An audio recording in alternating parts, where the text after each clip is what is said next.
This program features live coverage of an African safari and may include animal kills and carcasses. Viewer discretion is advised. Hello everyone, and especially to the school that is joining us today. It's great to have you guys with us, and I'm looking forward to being on the search for some tiny little lion cubs with you guys. And I need some help because my eyes haven't been working too well today. I haven't managed to find the lion yet, but we think they are somewhere in that area where we were showing you now. My name is Scott, and I'm teamed up with James on camera. We are in Kenya, about midway up the African continent, and maybe your teacher can show you exactly where we are on a map a little bit later.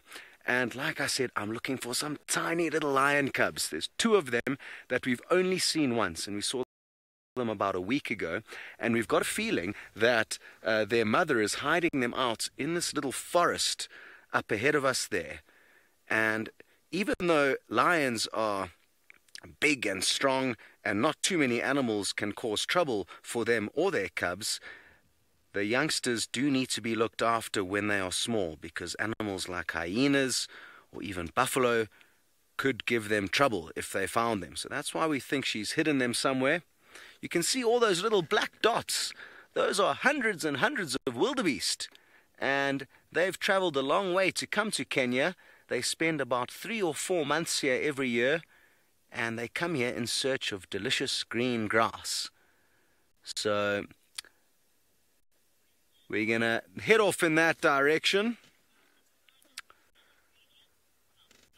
You guys would like to know a little bit about the climate in Kenya. Well, it depends on the time of the year, but because we are on the equator, the climate doesn't change too much throughout the year, but it does depend on whereabout you are in the country.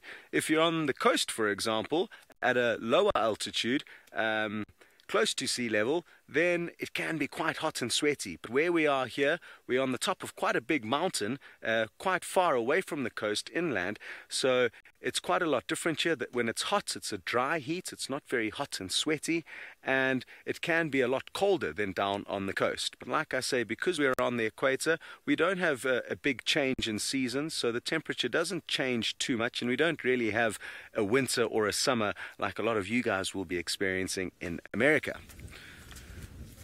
There's 1 or 2 places where you get snow in Kenya, but that's right up on the top of high mountain peaks. Other than that, there's not a great deal of snow. So thank you very much for sending that question through. I hope that helps you guys. Alrighty, well, sadly it seems like the school has lost connection with us, but I'm sure there's still a lot of you that are still with us. Good to have you on board. So I did manage to actually find 4 members of the Sausage Tree Pride last night. I don't know if any of you, well, I'm sure there were some of you that were on yesterday's Sunset Safari, and I mentioned that I was going to stay out late into the night and try and work out where they are. And thankfully we found Kinky Tail and 2 others almost directly to our left, and the mother of the new cubs came from that kind of forest that we showed you a little bit earlier, after those 3 had been calling for a while. So I'm confident the cubs are still alive. Woohoo! Despite the fact that not 1 but 2 of the Oldonyo Payek males were both in the vicinity of these lioness last night. And interestingly, when the first chap arrived onto the scene, 1 lioness came out and met him before he could reach the other 3 lioness, and she escorted him to the east down this main road that we're about to get onto. When we left the sighting of the mother Kinky Tail and 1 other, who were singing like never before, they were doing a lot of calling. The bigger, more impressive of the 2 Oldonyo Payek males was just kind of lingering about 200 meters away from them. So does he know that they don't want him too close to them? Have they given him the message? It's just so hard to read into what's going on. On top of that, before we found them, we found the Oldonyo Payek pride of 12, a skittish pride of lion, which mainly consists of sub-adults, which are about a year and a half to 2 years of age, and they were only about a kilometer away from the 3 or 4 sausage tree pride females. They were being very quiet, obviously flying below the radar, not wanting to confront the sausage tree pride ladies.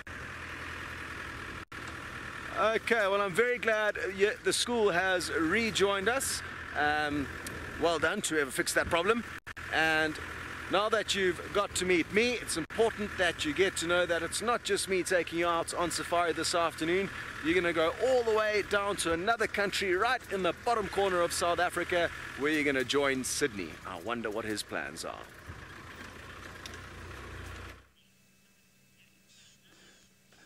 I have got one of the very, very tall animals at the moment. You can see these animals are trying to have something to eat. The trees that these animals are feeding on, they look very much dry, but I can promise you these trees are not dry at all.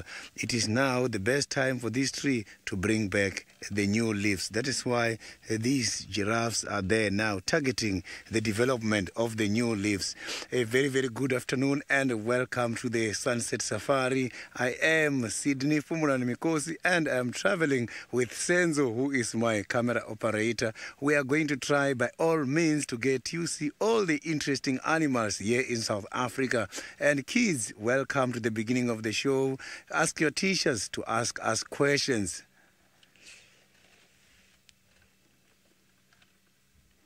You can see I've got the 2 interesting animals there.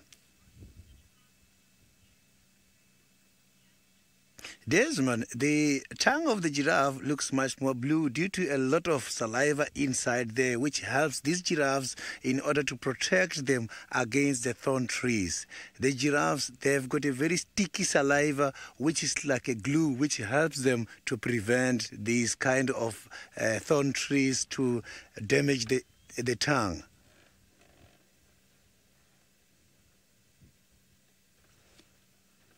Mostly the female giraffes, when they're feeding, they bend their neck.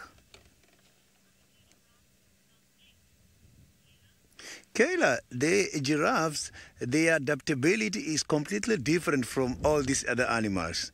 If you can check, all the giraffes got long necks with the reason of accessing the leaves. These animals are browsers. Browsers is a term referring to the animals that feed on leaves. The grazers animals is the animals that feed on grass. Grazers have got short neck because grass is easily accessible. Here, the giraffe must have to look for the leaves high up by the tall trees.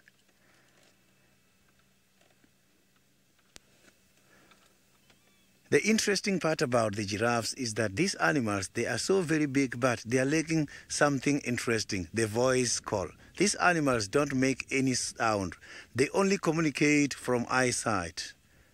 You will see when they're walking, they've got to spread the ears and display the back of their ears, which is much more bright for communication purposes. You can see the other one living on the other side. You can see behind the ears is bright white. So these animals, that is what they are using for communication purposes. You can see that other one there, which is by the open space. Kendra, the giraffes only eat leaves and they also eat bones sometimes. Don't get confused. These animals, when they are lacking of some of the minerals, such as the calcium, you will see them around this field looking for the bones of the other old dead animals, which is just a behavior called an osteophagic behavior.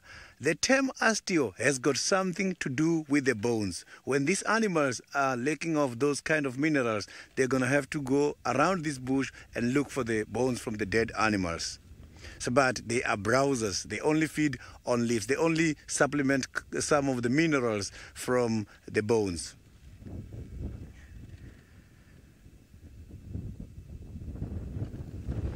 So look at this beautiful stripe pattern.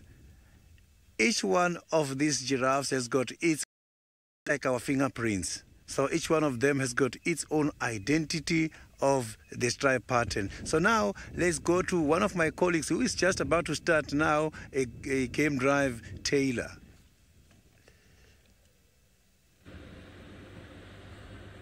Hello everybody and welcome. I'm also a safari guide and my name is Taylor, and on camera with me today is VM. And we're very excited to have you aboard this game drive. So remember to ask your teachers all the questions. Now, we are looking for lions. That is what we're actually looking for this afternoon, but it's still too hot, so I don't know if we'll see the lions up and doing anything just yet. Also, they weren't found this morning. They weren't walking around. They were quite close to camp, and then they've disappeared. So we're basically going to try and see if we can get them. Now, I think it'd be a good idea if we start checking some watering holes. So we are on our way towards a watering hole called Buffels Hook Dam, and you can't see it now, but it's in that direction. So that's basically where we're heading to now. And then what you'll also see me do is stop and look across the side. I promise you it's not because I'm going to fall out of the car. I'm looking for footprints in the sand on the sandy roads. But that's how we track animals. So I'm hoping that there'll be some footprints somewhere, even just one. That's all I need. We just need one to figure out where those lions went. So we'll see if we can try and find them. Otherwise, maybe at the watering holes we'll find some elephants or buffalo and things like that, maybe some hippopotamus. Now, all of you are wondering if the animals pay very much attention to the car. Nah, not really. Sometimes you get a cheeky little elephant that'll come up, a little baby, and go and trumpet at you, and they think that they're big and strong and brave. It's only because mom's standing there. And then sometimes, like we had the other night, we had 11 lions, big lions, all walk past me here, right here, and I've got no door on the side of the car. How crazy is that? I bet you all would have been very, very scared. But as long as you sit still and you don't try and call the animals, because remember, these are wild animals. You don't want a lion to get into the car with you, or an elephant to take a whole hat off of your head, because it'd be very, very dangerous, of course. So the animals have just got very used to the cars. So we're kind of like a rock. Sometimes we are like a rock because the elephants want to use us as a scratching post. We tell them no, no, no. We won't let them do that. Okay, so we haven't had any luck here, and this is a nice sandy place to check for footprints. But also the buffalo like to come in from this area, and lions like to eat buffalo. Oh, Kendall, you've asked how big lions can get. Huge. Much bigger than your cat at home, I can promise you. See, so here's another good spot. So, aha! I've seen a lion track, VM, I think. Or it's the biggest hyena the world has ever seen. I've lost it now. Oh, there. Have you got it? Okay. VM is going to show you. I'm actually going to climb. Let me climb out there. Yeah. Yes, this is better than I thought, except these tracks are very, very close to a boundary. So you can see this is a track from the, probably very early this morning. Look how big it is. Hey? So that says to me that this is probably a female lion's track. Look, here's another one over here, VM. Okay, but that's really no good. Because if they carried on going that way, just a few hundred meters, there is a boundary road, and then we can't drive that side. So let's go see if they're at the water. But you know what? I just want to see first if they go on Quarry Pan Road or if they go on that road. Yeah, they're still walking here. Vincent, lions aren't actually that scary. You know that. They're not so bad. Yeah. Liam's actually just pointing. So I was going to actually go on that side, but then we saw that the tracks actually go through here. So that's good news. That's very good news for us. They haven't cut across just yet. So you don't actually have to worry about a lion. I mean, do any of you really want to touch a lion? You shouldn't want to ever touch a lion or a leopard or a buffalo or a bear or a wolf. Why? Because they're wild animals and they cannot be domesticated. So when I say the word domesticated, they don't become like your cats and dogs at home. It doesn't matter what anybody says. You cannot tame those animals. They will always be wild, and well, if you don't want something to go wrong. So that's the only time I think a lion will be scary, is when I walk into someone's house and they have one as a pet. I'd get out of that house very quickly. And the reason why they become scary then is because you can't tell what they're going to do. That's the amazing thing about this job, is you sit and you watch these animals for hours and hours and hours and you learn their behaviors. But with animals that now associate humans with, I suppose, as a friend, and they get fed, they're being fed by us, that's very, very dangerous waters to be treading on. So out here, yes, a big male lion might be the most powerful cat in Africa, but really, I've watched them get chased away by all sorts of other animals. Buffalo will chase them, elephants are the real kings of the savanna bush. No one messes with a big elephant bull. So I think these lions are probably going to be around here somewhere, so I'm just checking very carefully. They could be on either side at the moment. I didn't see where their tracks went off. I'll have to go around again, but they're not on the road anymore. There's these areas called drainage lines. So basically, it's like a natural depression. You can't really see it. It's just down in there. And sometimes they flow like rivers, but they don't keep water for a very long time. But there's lots of green vegetation, lots of trees and things like that around the edge of it. And on a hot day like today, when a lot of the trees don't have their leaves, that's a good spot to go and rest. And all the animals, all the zebra, the buffalo, they all go down here to feed. So that's probably where the lions would have gone too. But that would require us to get out of the vehicle. Right. We're gonna see if we can round up some more people to give us a hand and try and find these lions. Off you go to Kenya to see Scotty, and I wonder what else he'll find for you this afternoon. Well, good luck with your search for lions, Taylor. We haven't found our little lion cubs yet, but we have found some zebra and some wildebeest. And we could see the little black dots a little bit earlier on. Those are the wildebeest. We couldn't see the zebra from where we were, far away. But both the zebra and the wildebeest migrate. Basically, they travel a long way from the country below us, called Tanzania. And they come here in search of food. And as you can see, they're enjoying the food. They're all busy nibbling on the grass. And it's quite clever of the zebra and the wildebeest to stick together, just like it is for us as humans to stick together and play as a team and work as a team, because if a lion's trying to sneak up on them, the more eyes and ears they have, the more chance they have of spotting the lion and therefore running away before they get caught. Oh, now, what are those? Those are much bigger than the wildebeest, but they look kind of similar. Those are called buffalo.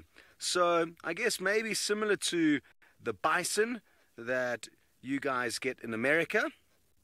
This is the African version of a bison, very big and strong, and even the lions battle to catch these guys because they are simply so powerful. And sometimes, even if lions manage to catch a baby buffalo, the adults will rush in and chase the lions away. So that is one animal in Africa that you do not want to take any chances with. Even for us when we go for bushwalks, that is quite a dangerous animal. We've got a question from the class, and I would urge you guys to send through individual questions so that I know who I'm speaking to exactly. And you would like to know if I've ever seen an animal attack.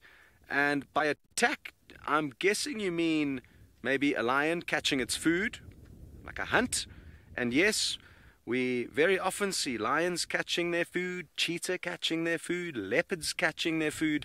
Even yesterday we saw an interesting animal called a honey badger catching a giant lizard.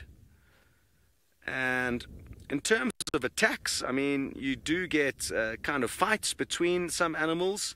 Even the buffalo we saw earlier will fight amongst one another for ladies, as will these wildebeest. Sometimes the lions will also fight amongst one another, also for ladies. So you do get animals fighting with one another, as well as other animals simply trying to catch their next meal. Very good. Now, I've got some exciting news. We saw a few vehicles parked just over this little hill in front of us, and I think they may have found the lions. So I want to try and get there and see if in fact that is what they are looking at. Unlike the side sands down in South Africa, where you're driving around with Sydney and Taylor, it's very open here. Joshua, thank you very much for sending through your question. You would like to know, why do zebra have stripes? And nobody knows the exact reason. There's a few different kind of ideas that people have. And the one that I agree with most is that because they're often in a herd or in a group, if lions, for example, are looking at them from a distance and they're all standing together, it's difficult for the lions to work out which one's which. And even the young zebra are born with long legs, so they're almost as tall, at least the bottom of their stomach is almost as tall as their mothers. So it makes it difficult for the predators to work out who's who. And they call that disruptive camouflage. So it's a kind of camouflage that confuses the predator. It doesn't necessarily help the zebra blend into their surroundings, but like I say, rather to confuse the animals that try to eat them. But all the animals out here, I mean, it's really interesting. You get tall animals like giraffe, big animals like hippos and elephants, and sometimes we as humans can't actually work out or understand why they've been designed the shape they are or the way they look. So I guess it's just the way Mother Nature wanted things to be. There's not always necessarily a reason for it. Now, if we take a quick look across to the right, you'll see some vehicles parked over there, and that is where I'm hoping we are going to see some lions. So just need to find out how those guys got down there. Hello JJ, you'd like to know how fast are zebras? Like most of the animals that get eaten by the big cats out here, they are very, very fast. So about 30 or 40 miles an hour is easily achievable for them. And they're fast enough that if they know that a lion is there, they will be able to outrun it. So most of the big cats rely on the element of surprise, and they need to sneak up very, very close to their food before they start running after it. If they don't, they've got very, very little chance. So most of your antelope and gazelles or your herbivores out here are very quick. Even the big ones like elephants and hippos are incredibly fast considering their size and the shape of their body. So that's one thing I can tell you guys, and it'll be the same in America. You shouldn't judge a book by its cover when it comes to wild animals, because they can often, very often, be faster and stronger than you think. Very good. Well, even though we're close to getting to find out what these cars are looking at, Sydney's already found something that you guys are going to be very excited to see.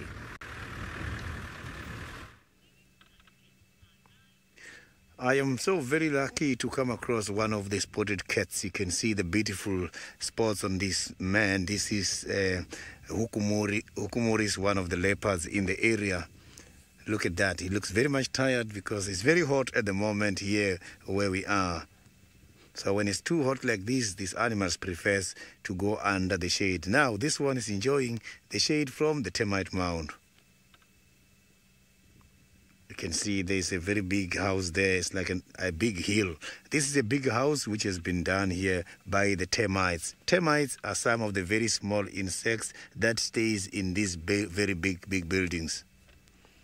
So the buildings, they build them themselves. They don't inherit them from any other animals. So right here where we are, there is a kill up on this tree, and I can see that there's only just a little bit left.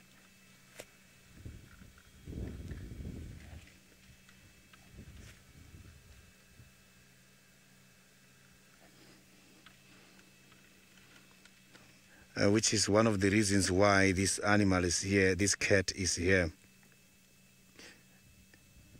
So this cat is very much observant, because I could see that he's right looking high up by that tree. And this apparently is not his food. This is the food which has been left behind by another leopard called Hosanna, one of the young leopards in the area.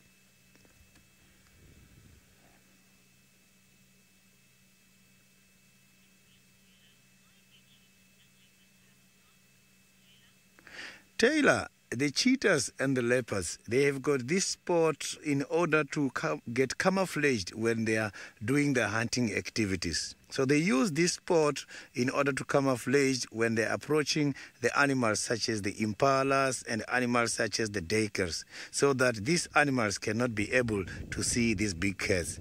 However, those animals I am talking about, they are also well gifted with some of the anti-predatory strategies. The anti-predatory strategies is just a way of these animals in order to deal with the hunting activities. So some other animals also can camouflage to confuse their predators.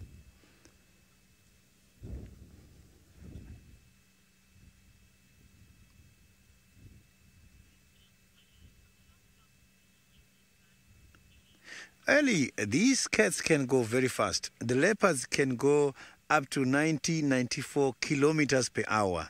That is very, very fast. It's just about 23 meters per second, full speed. So these cats can go very, very fast. But when they're doing their hunting activities, they don't prefer to run that fast. These animals prefers the animals to come closer to a distance of about 5 meters range. That is when they will jump and catch an animal. It's one of the very clever animals, because if they don't do that, if they chase an animal for quite a long distance, they are not going to have a lot of energy to take that animal up into a tree. They must conserve energy so that they can be able to take the load of the prey up into a tree. A prey is the animal that gets hunted. A predator is the animal, like we are seeing now, who hunt other animals. So this is one of the big cats, one of the big predators in the area.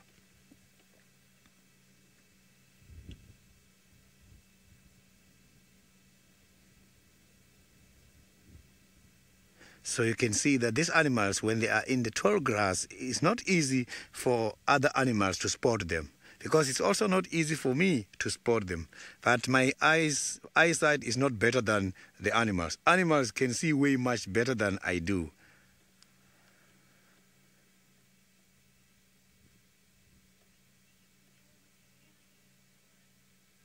So now, let's see. Taylor has got the hippopotamus. She is just by one of the dams. Maybe she's by the Buffalo's Hook Dam. Let's see what she's having now.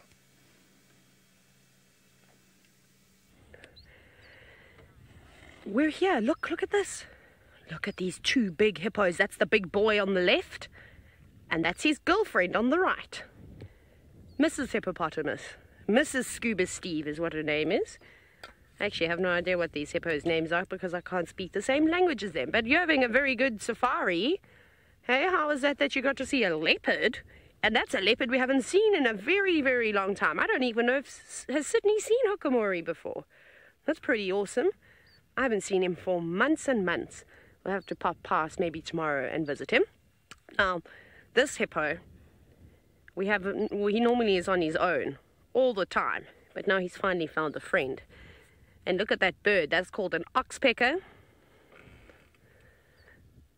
And it's being very naughty at the moment because it's trying to open that scar. It's trying to get the blood. But now it's looking around that hippo's ears for little ticks and parasites. But they can be a bit of a nuisance, those birds. And then they also try and drink from the hippos too. But you'll see them sitting on lots and lots of different animals. The only problem is that when that hippo decides to go under the water, those birds have got to be very, very, very quick. Yeah, the wind now, it's starting to pick up. That's very good for those lions if they're still around. I'm so sorry, Emma. Please may I have that again? Oh, there's more oxpeckers now. Oh, they're having a fight. Ah. So now you're all wondering, what is the slowest animal we might see? Well, because it was quite cool today, quite warm today, sorry, maybe we'll see a tortoise. That's probably I don't know, I suppose the slowest thing. Now, I don't know if we'll see a tortoise, so I'll show you its cousin. Just in the water in front of the, I don't know if you can, all of them there, I don't see any out in the sun. But you can have a look. Now, those aren't tortoises in the water, those heads. That is a terrapin. You see its little head. And there's one, the shell, it's got a bit of mud on. So there's lots and lots of them there. And they live in the water. They're kind of like a snapping turtle, but we call them terrapins, yeah, and they don't get as big as snapping turtles. We don't have any monstrous ones. They can also be a bit of a pain sometimes because they'll go to those hippos and cause a little bit of trouble, and they get too close, and then they also try and take the ticks and things off, and they don't like it very much because you'll see the hippos and the buffaloes jumping out of the water. Who else is living here? There's a blacksmith lap. Oh no, never mind. So these are the resident birds. Got the Egyptian geese on the right. Mr. and Mrs. Egyptian goose. You see they're trying to feed at the moment. See how they're using their feet to kick the mud around and stir it up. And then hopefully little bits of foods and things like that will come up to a little bit higher in the water. And then they'll sort of feed on that. Also, it will keep them nice and cool on a hot day like today. And then there's one other bird species that I can see, and that is the blacksmith lapwing, that little black and white one. It's also got a bit of grey on it. And they are the angriest birds out here. They are chasing all the other birds away all the time. Is Winston still here? Ah, do you want to see something really cool? And if I reverse, or if I reposition? Is Winston gone? Winston is my favorite. Winston is a hornbill. He's got a big yellow beak. And you remember Zazu from The Lion King? But he's yellow beak and his feathers are black and white. He was here now, and he's a very friendly bird. Comes right up to the cars. And I think it's because people stop here and they have sundowners and snacks and things like that. Oh, there he is. Winston. Winston Churchbill is what he's been named. And he's very upset with me today. Because I won't give him any snacks. But remember, you mustn't feed the wild animals. And also, the food that I eat won't be very good for Winston. So, that is elephant dung that's on the road. It's old though. You can see it's been driven over by vehicles. It's all been opened up by the birds. So he'll dig through that looking for little insects and things. That's what he should be eating. Although hornbills like to eat cheese. They're very naughty. I don't know where they've tasted cheese in the wild, but whenever they get into the kitchen, they attack the graters, they open the fridge. No, I'm joking, they don't open the fridge. But they always try and get the cheese. He's heard me. Like, what did you just say about cheese, Taylor? Cheese. No, not responding to that word. I think he's just making sure I'm not throwing anything at him. Okay. We're not going to sit at this dam all day long because I'd like to find the lions. It's my favorite pride of lions, so off we go. Bye, hippo. See you later.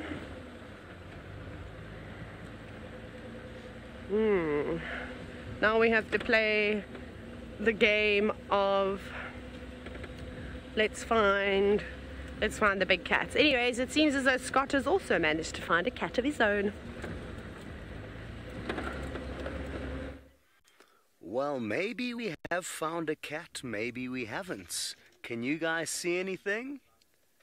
Not yet. Keep looking. There's another spotted cat hiding somewhere, but it's so well camouflaged. There it is. Can you believe how well that it blended in? Unlike the zebra that we were speaking about earlier with their confusing camouflage that helps to confuse the cats like this. This predator blends in very, very well to the golden grass.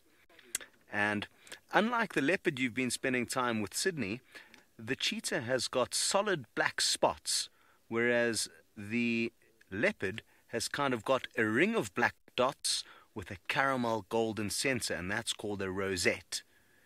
As you can see, this cheetah is fast asleep, and it's trying to kind of rest in the tiny little bit of shade that tuft of grass is creating. Now, we have spent a lot of time with 2 female cheetah, one called Naratoi and one called Kakenya, over the last few months.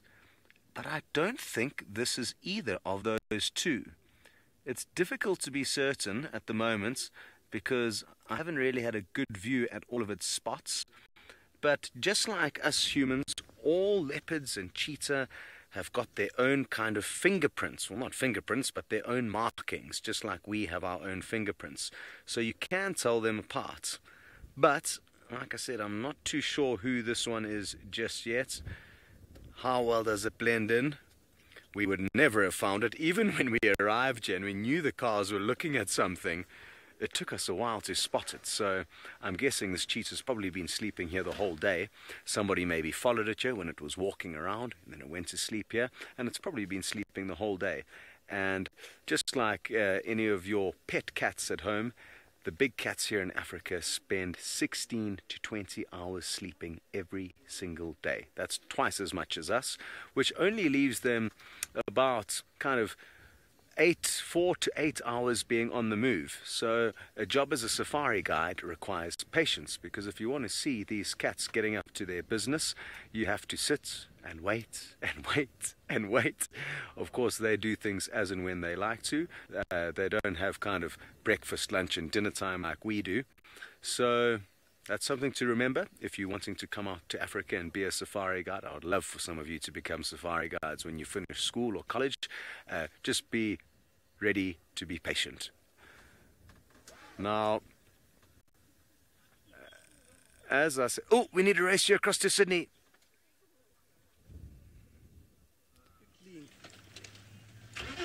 So you can see now that Hosana and Hukumuri, they are chasing each other now. Look at that. This is interesting. Look at those animals. They're chasing each other now. We're just going to try and follow them now. So Hukumuri was just standing by on Hosana's kill, waiting for Hosana to come back. We just saw them chasing each other now. So we're going to have to quickly just follow them and see what is going to happen there. So they all ran towards this side. That was lovely.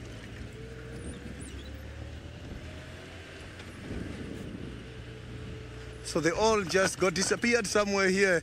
Unexpectedly, Hukumuri saw Hosana coming back. Hosana was not sure about the arrival of Hukumuri in the area.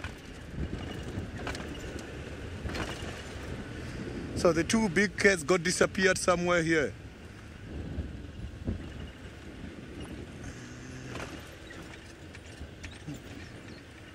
We can't see them anymore.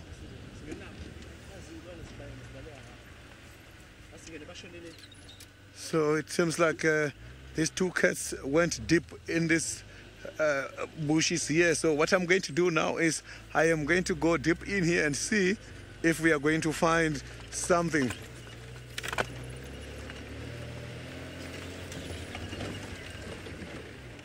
So Hosana is chasing Hukumuri very, very fast, much more towards the eastern side.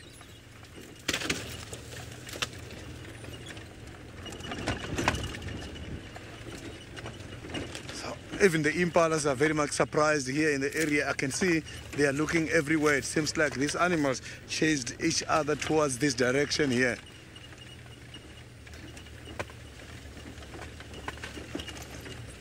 Cool, yes, the lions, they do attack the cats such as the leopards. I have seen that happening, but mostly the leopards, they do manage to disappear on those kind of situations.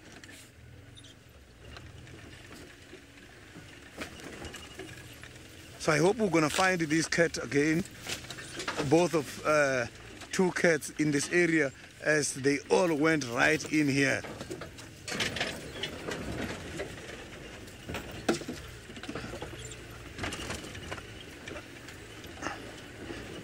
Taylor, the 2 cats are fighting now because Hukumuri is the one who is checking this whole area. Animals, they stay in a small piece of land called territories. A territory is a small piece of land where the animal stays together with their families. You will see the mothers and the youngs and the fathers staying at the same place. If another male comes to that area, big fight, they take place. So that is why these two cats are fighting at the moment.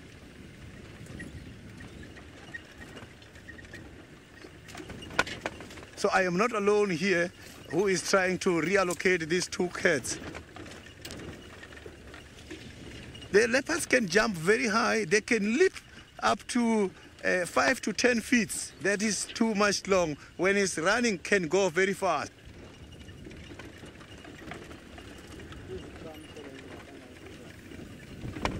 So these cats got disappeared here and they are running much more east. I'm not too sure if they are still running or maybe they have now stopped fighting. But I'm not seeing any evidence showing that nothing is happening. At the moment here, I'm just looking everywhere and it's very much difficult for me to see the tracks because I'm right here by the tall grass.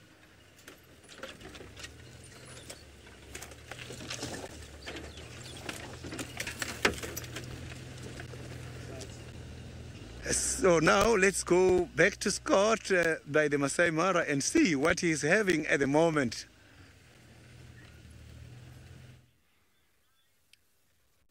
Well, I'm so happy you guys got to see some real action. And quite funny that I was just saying how patient you need to be lucky enough to see any action unfold. And next thing you know, the radio goes and you get rushed off to see something that we very seldomly see is two male leopards chasing one another around. As you can see, our cheetah is still lying flat in the grass like a pancake and very difficult to see. But you guys have been very lucky today to see two of the spotted cats. And you'll just have to ask your teacher very nicely to maybe come on another safari with us, and that way we'll be able to show you some lions next time, hopefully, or who knows what else. And that is one thing that I love about being on safari. We simply don't know what is going to happen or what we are going to see and when. Let's try and zoom into a paw there, James, because Diana's just asked, how sharp are their nails? We're as tight as we can go. We can't get any closer, sadly, Diana. They're not very sharp. They're not like the claws of a lion or a leopard. Basically, Diana, the claws like a lion or a leopard are like those of a pet cat that you may have seen. They can be very sharp, and they only come out of their kind of sheath. They go into a little kind of hole in the end of their fingers where they get kept sharp, and they only come out when their cat needs to climb or catch something. Whereas cheetah are different to lions and leopards and normal cats. Their toenails are always sticking out. So they're kind of like the toenails of a dog. They're very similar to the toenails of a dog. So they're not very sharp at all, but what they help with is helping the cheetah get grip when they run at their incredibly fast speeds. They are the fastest mammal on the planet. There is no mammal faster than them. So, good question, Diana. I wish I could show you a closer picture of them, but maybe your teacher will be able to find some pictures of cheetah's claws and compare them to that of lions or leopard's claws for you. Now, I didn't copy your name clearly, but you've asked another good question, so thank you for sending it through. You would like to know... Oh, Aisha, you would like to know what time of year are baby cheetahs born? It really, there's no set time of year for any of the big cats to have babies. They've got a very short period where the mom is pregnant. They're only pregnant for 3 months usually, and they can give birth at any time of the year.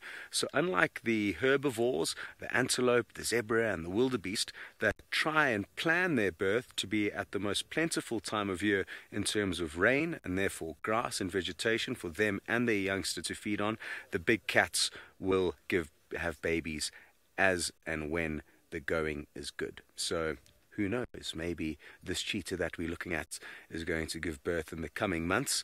We had one cheetah that we spent time with. Her name was Kenya. I said her name a little bit earlier. Her had 5 little cubs about 4 or 5 months ago, but sadly none of them made it.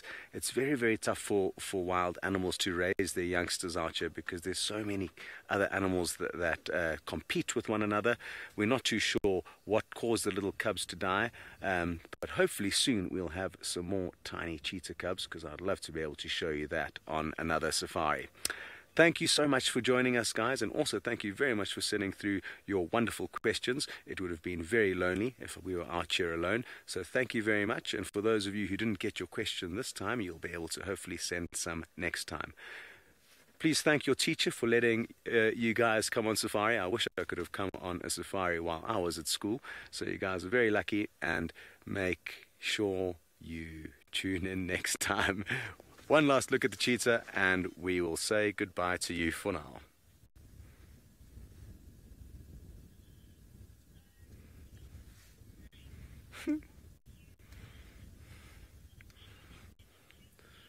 Phew, fluffed that ending. I don't know where I was going with that. Anyway, it happens from time to time. I'll blame it on the heat.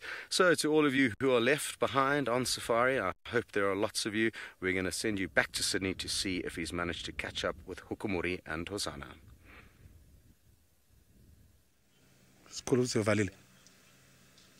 Look at that. I'm still here on a sighting. I have got Hukumuri. You can see now Hukumuri looks tired a little bit after a very vigorous exercise while he was trying to chase and trying to get hold of Hosana all the way from the kill. These two cats chased each other for quite a long distance in a very short time. So you can see now the salivas are also coming out there.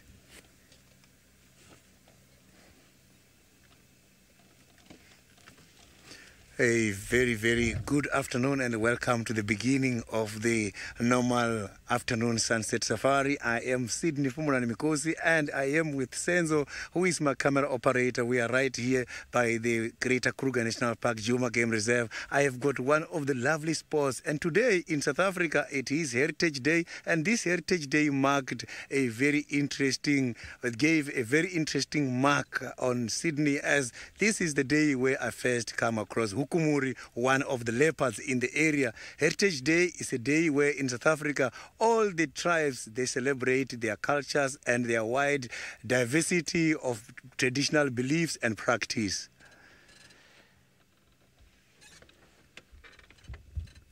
So you can see now that Hukumuri is still going after Hosana, but we can't see where Hosana got disappeared into. These two chased each other from the Tree House Dam Road. Look at that. He's now going down the drainage line. So I'm going to have to make my plan to go around and see if I can get hold of Hukumuri again.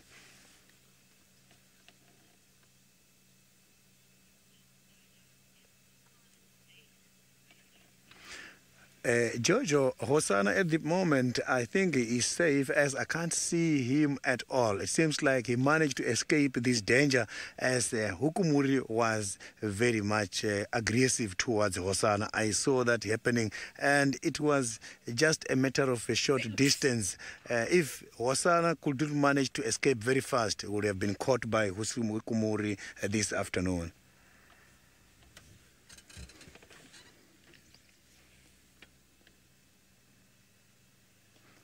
So I can see now that Hukumuri is going to lie down there. So I'm just going to go around now and see if we can have a better sighting. So let's go and see Hukumuri. Hukumuri is a very beautiful leopard.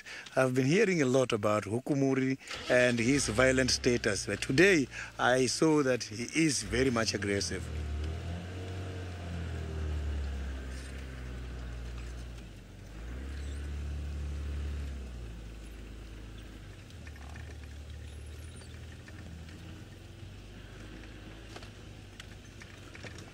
So Hosana already crossed the Wilderness Road, and there's even hyenas here as well. These hyenas, maybe they thought these two cats are hunting instead of chasing each other. So, but now while I'm going to look for another better spot to see Hukumuri, let's go back to Taylor, who is on a game drive as well.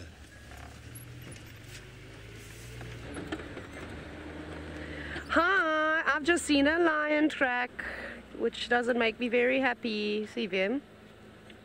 One though. It's that male.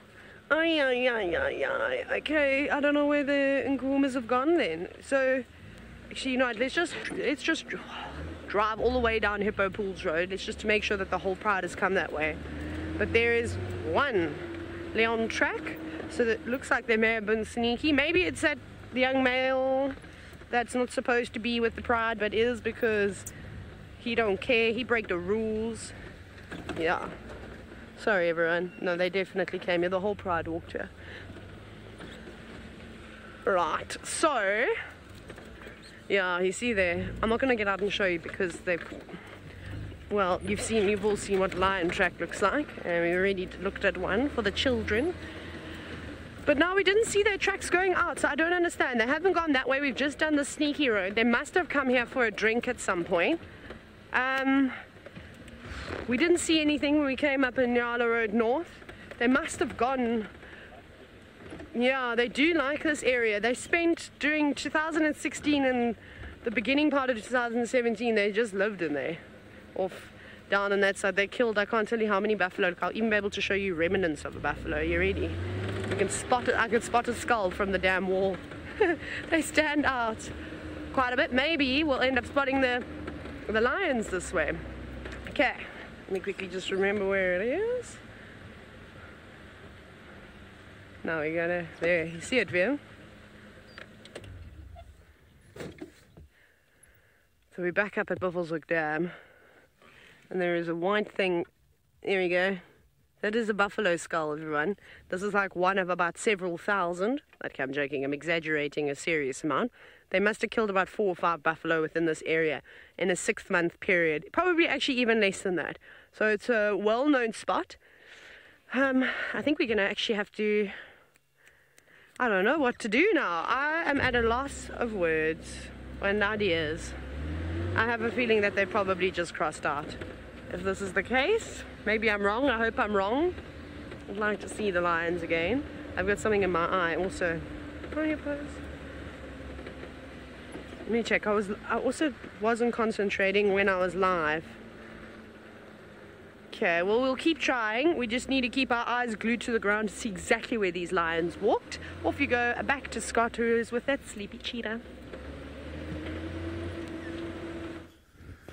Good idea. Glue your eyes to the ground, T. And happy hunting. I really am hoping to find out who this cheetah is.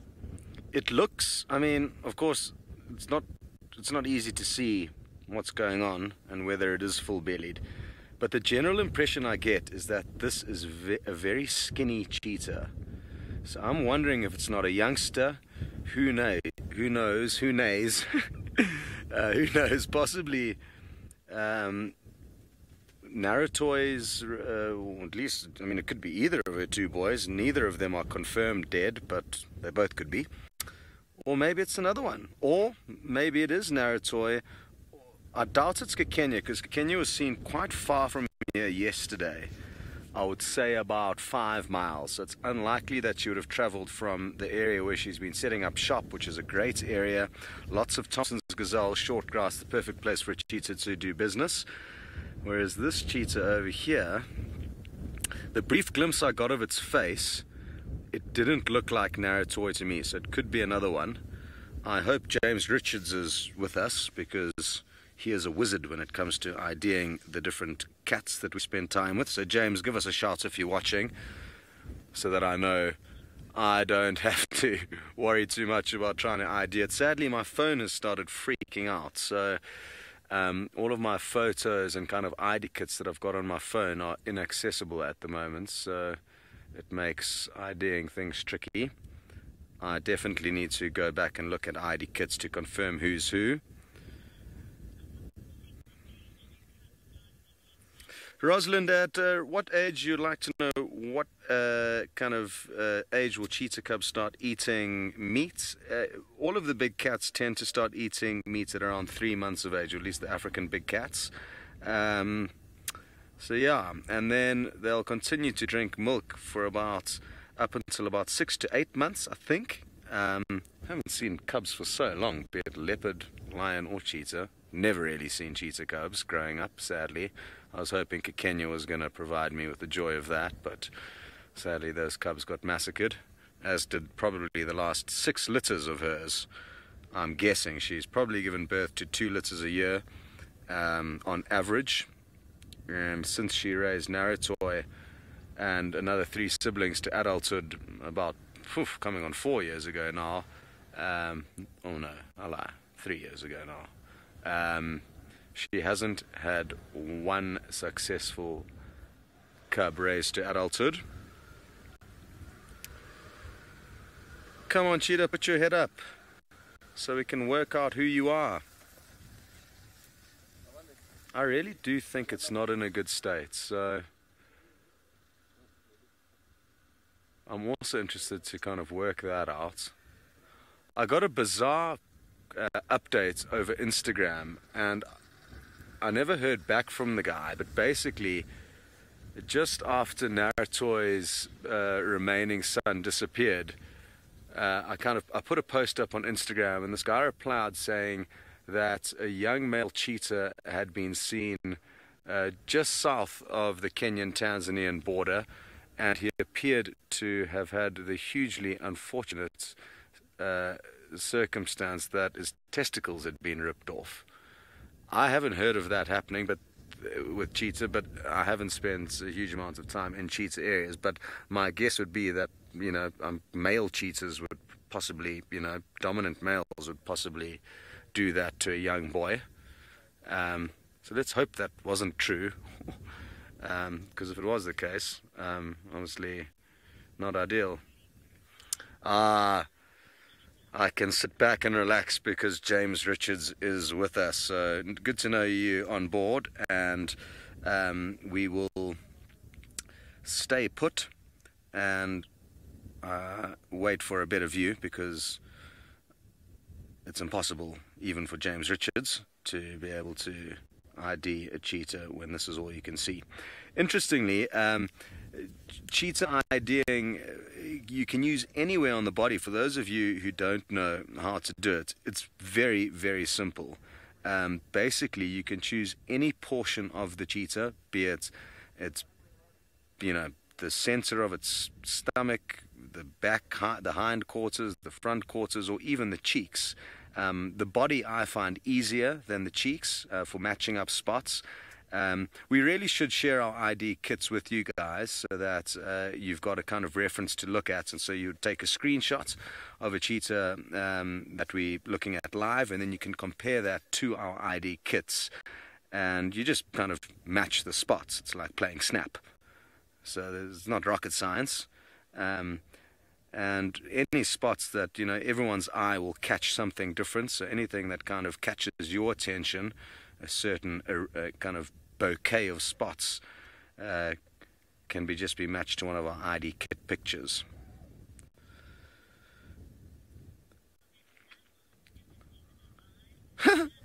Myanmar,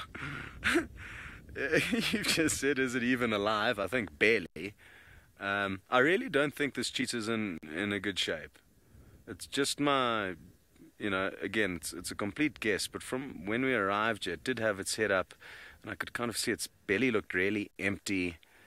And at this time of year, to be the fastest mammal on the planet and not have a full belly means you kind of got something wrong with you, because there's so much food around. To be fair, it could just be a youngster that hasn't learned how to hunt well. Who knows, maybe it's been split up from its mother.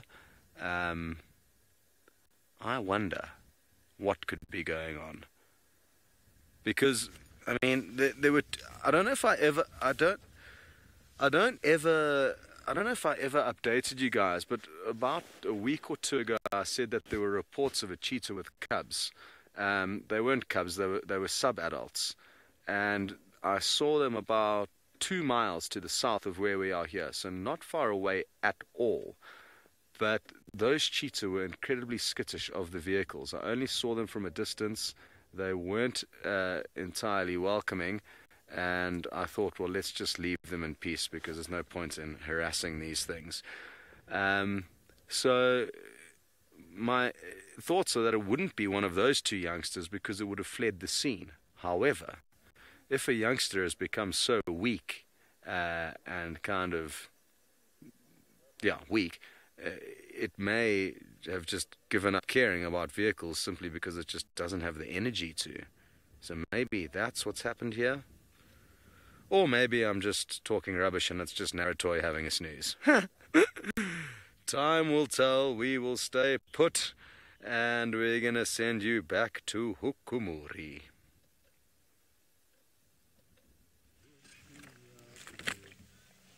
You can see that now Hukumuri is very tired. He's just relaxed under the tree, and his breathing rate tells you that the heart is beating very fast. So it has been a very strong exercise to Hukumuri chasing Hosana. It was very interesting seeing Hosana coming there, because I could see that Hosana was not aware if this was Hukumuri or it was Tingana. I think Hosana, when he got there, he thought it was Tingana lying there, and he started charging. And when he realized this is not Tingana, decided to run away as Hukumuri started to come at high speed.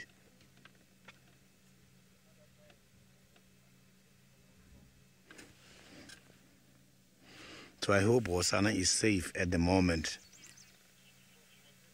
So now let's go back to Scott, who's got the cheetah.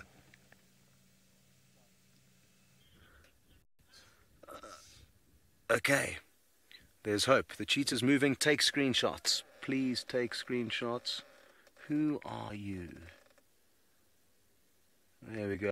I'm sure James will be able to work out who this cheetah is from that at least left cheek shot. Now there's a right cheek shot. Is it Naratoy? I think it actually might be Naratoy. Her right side, it's looking like it could be her. But we'll wait for James to confirm. From her eye, you can see there's a kind of line of dots that are almost connected, that run down from her eye, and then they lead to another kind of 4 smaller dots. It's going to be impossible for you to understand what I'm trying to explain. But let's wait and see. This is looking promising, though. It doesn't look like a youngster to me, because youngsters, now that it's got its kind of shoulder blades up and exposed, youngsters often have quite a lot of fur, almost like a mane or a mohawk on the back of their neck. I think it could be Naratoy.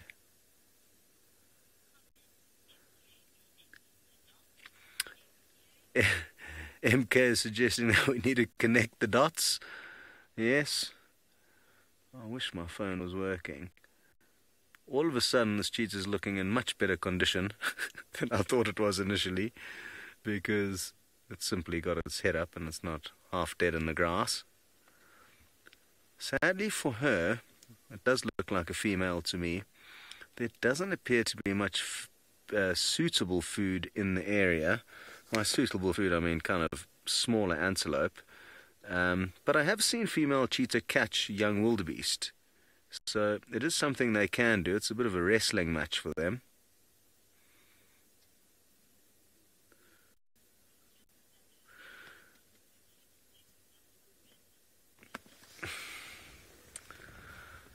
Ravinda, you would like to know, at what distance can a cheetah save itself from other predators? Questions like this are tricky, Ravinda, because there's so many variables.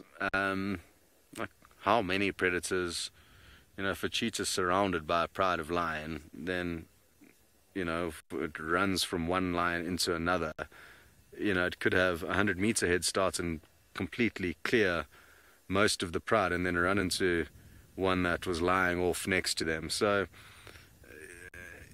but cheetah are very quick. They know they're very quick, and I've seen the musketeers at least taunt a lioness after the initial fright they got from it, after leaving it in the dirt, leaving it in a cloud of dust. They almost kind of played with it. They'd let it get quite close to it, and then they would just kind of trot off. Wonderful. Looking hungry, that's for certain. Come on, James. What's taking so long? Or have you already sent the update through? Would you mind just zooming in again there, James? I just want to have another look on those side spots there. Annie, you'd like to know which are foster female or male cheetahs? I think it probably fairly equal. Actually, I lie. Somebody asked this question before, and I think there is a slight difference. I remember saying, no, there's not a difference. Well, I expected there not to be much of a difference, but then somebody came through with some kind of research or some info suggesting that one was possibly faster than the others, and I'm kind of thinking maybe the females are a little bit faster, which would, I guess, maybe make sense because they're a little bit more slight than the males. I'm guessing there's not a huge difference though, but if anybody wants to double check that and remind my little sieve of a brain, that would be grateful. Yes, according to the Googler, female cheetahs are faster than males. So there we go. I cannot believe how hungry this cheetah is. Good prospects for us.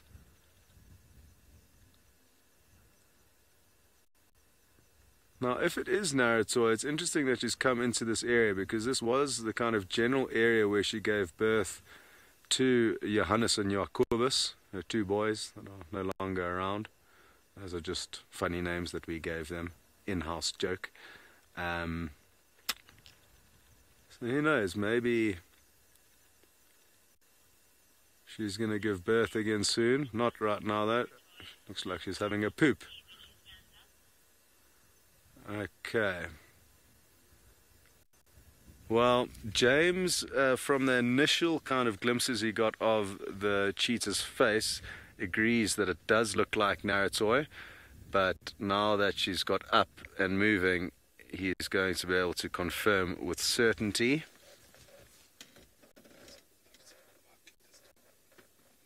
James is just whispering to me, asking if he can see any suckle marks on the stomach. Not that I can see. I mean, that would be a good reason as to why she's hungry. Maybe she's been investing so much time looking after some little cublets that she hasn't been looking after herself. And cheetah will do that. They'll kind of let their own, up to a degree, they'll let their own kind of body deteriorate at the sake of being able to spend time with and nurse their cubs. So there's not a direct kind of correlation between her feeding and her ability to create milk. She can still create milk even just burning up her own resources. Okay. Well, we're going to reposition. You can see she's heading straight towards a herd of gnu's. So I want to try and get onto the other side of them. And while we get into position, we're going to send you back to Hukumuri.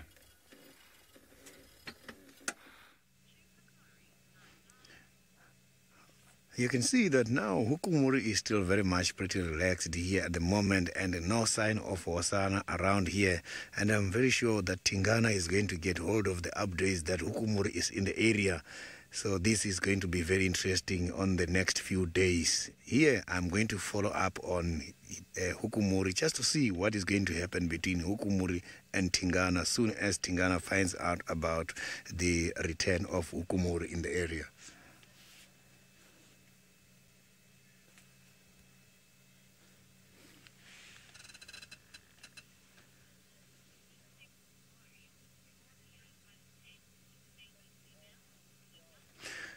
Peter, the distance between here where I am and where Tingana and the new girlfriend is very, very much long.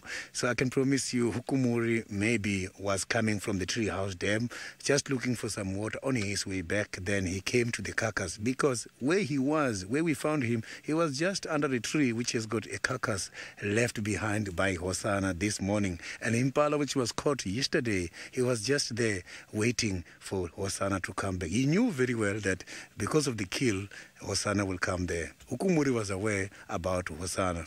You mustn't forget that animals can be able to detect their presence and can be able to sniff and get information such as how long Hosana was here and how old is Hosana. Is Hosana strong enough to challenge me? They can be able to get hold of everything. He knows very well that Hosana is not a type of a male to challenge him.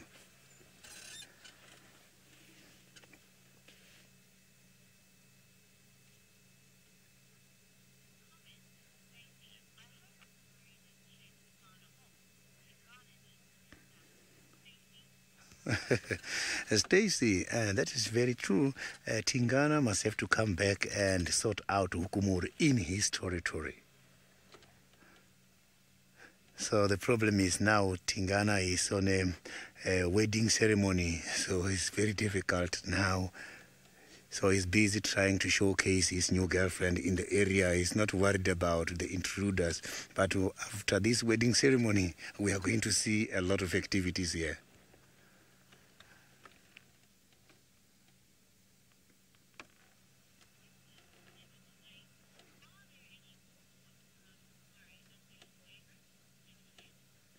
Never too late. The warthogs are not nearby here. The only warthogs I've seen when I've started, it was very, very far. But I don't think he is on that mood at the moment. I think now he is looking after Hosana. His mood is still chasing the other animals. So now let's go back to the Masai Mara, where Scott has got a lovely cheetah.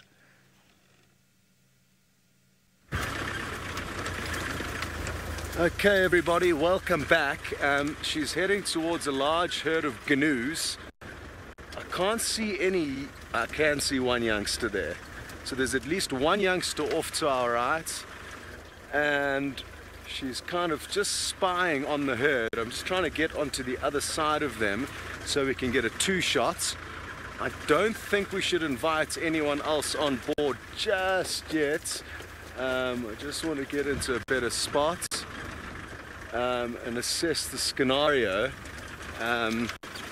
Like I said, for a female cheetah to take down a wildebeest, even a youngster, it's a wrestling match. It's not easy for her to subdue them. It's not difficult for her to catch them, but to actually bring them down can be quite tricky.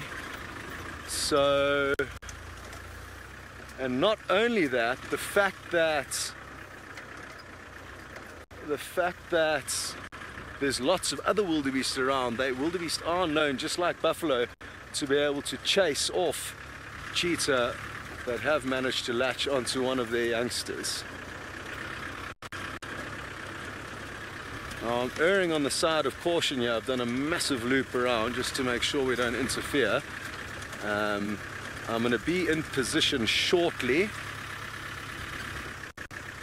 I just wanted to make sure that you guys jumped on board as soon as possible, because if she did decide to start belting after them, I wanted you to be ready for that action. Okay. Actually overcooked it a little bit, so I want to try and line up the youngster, which is, I'm guessing, who she's looking at. There's only one that I can see in this herd. So I want to line up the youngster and her.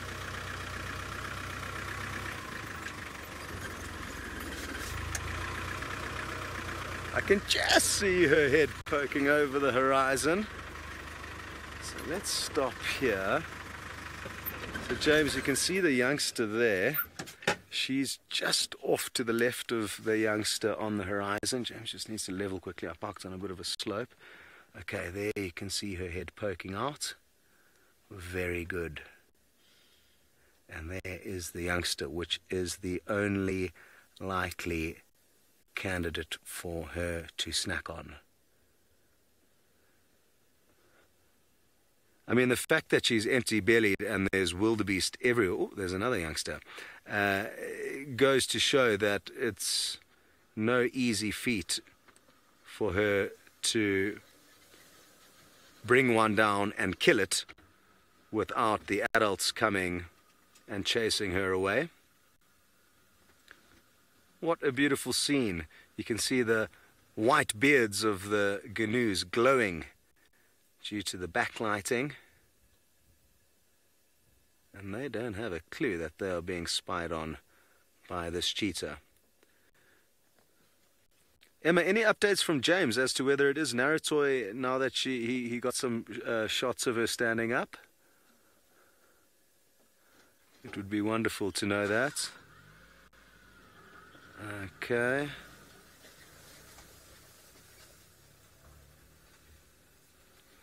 So she's just doing the maths, and I mean, it's not just James, guys. If any of you are also consider yourself cheetah experts, no random flying guesses, please, because that's not going to help anything. But if any of you do know what you're talking about, let us know.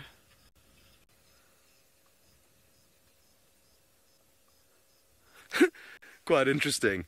Some wildebeest going to the left, some wildebeest going to the right, and that kind of sums up how the migration unfolds. There's organized chaos and lots of backwards and forwards, and doesn't necessarily always make sense to us. Okay, now, James, let's go on to this youngster that's running at 1 o'clock, because that could catch her attention and she could snipe this one. I'm keeping an eye on her. She hasn't moved yet. James can just stay on this young gnu that's running around very playfully. But soon it could be running for its life.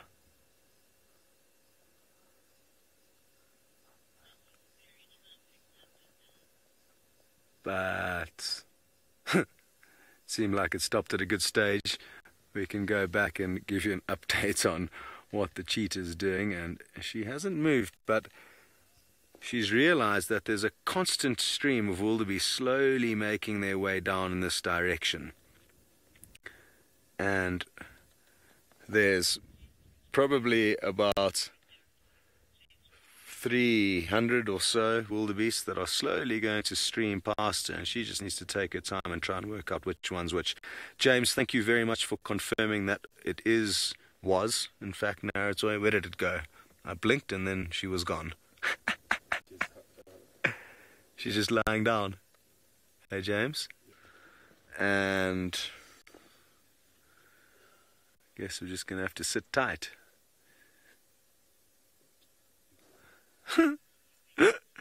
Well, we are not going anywhere, but you guys are. We'll be sure to call you back as and when any action may unfold. For now, off to Hukumuri.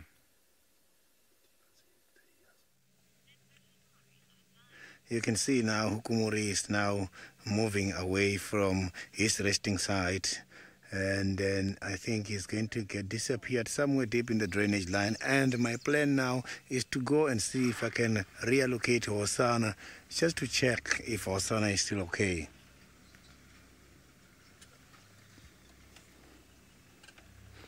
So I will be pulling out from the drainage line now in order to see if we can find Hosana, as I can see now that Hukumuri is disappearing.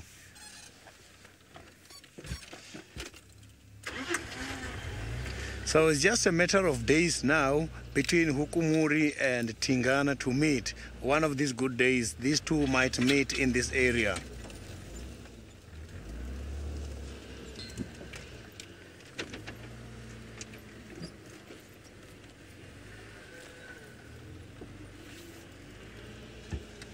So Hosana maybe is now much more towards Twins Dams area, the Vuyotela Pen area. I'll try and see if I can find his tracks now. It will be good to see Hosana after this encounter with Hukumuri.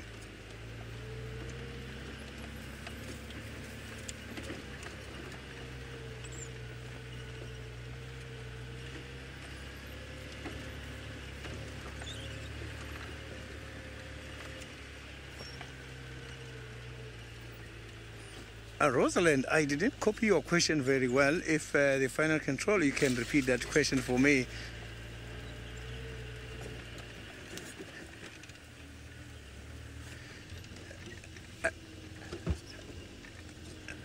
Rosalind, they sent glands on leopard. It's not at the same place. they have got a facial gland which is called a preorbital gland. Something that is very close to the eye, the orbit, is a preorbital gland, and some at the bottom, they are called the subaurical glands.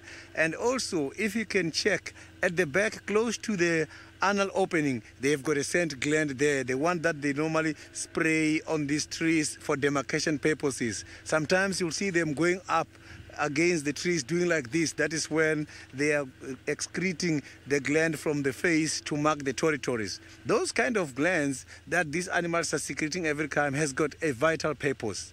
If another male comes there and sniff, he's going to know about the strength of the animal. He will know how powerful that one is, and he's going to even know how old is this one, and he's going to get all the information, reproductive status, and other interesting things such as how long this animal was in the area. Just from sniffing the air, they get hold of all these interesting information. So it's like a Facebook page with a lot of accurate information.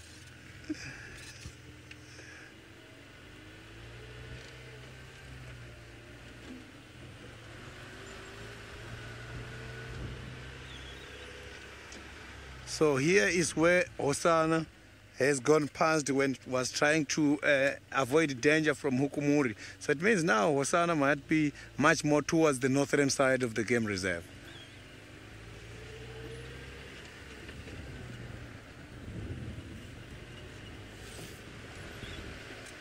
There has been quite a lot of hyenas movement at the moment. So now let's go back to Taylor, who is looking for some big cats, the lions.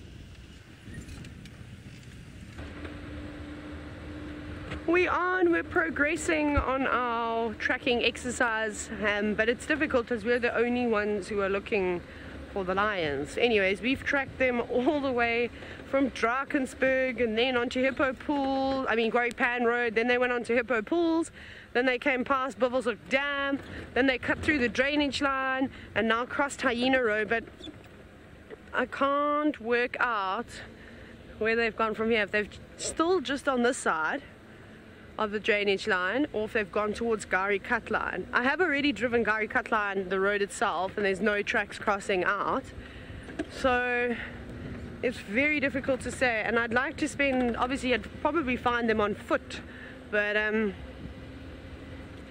a bit difficult when there's just just you walking around, and I could end up having to walk forever and ever and ever and ever and ever. So we're going to have to try in the car. So if they are in the middle of the block, we're not going to get them. To wait for them to pop out on a road. I did just do a walk now to confirm where exactly they came out from and try to figure out which direction they went.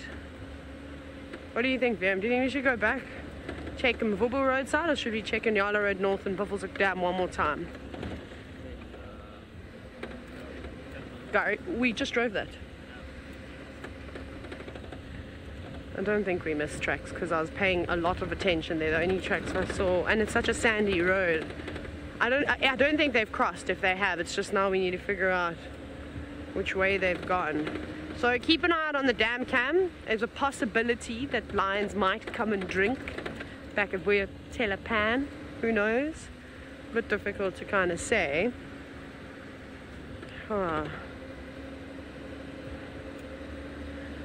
Apparently there's just a shady looking guinea fowl, says Emma, at the dam. How entertaining. What is he doing? Is he selling something he's not supposed to be selling? Gossiping maybe. Probably gossiping. He's going to ambush the lions when they come through. I don't know what to do. Okay.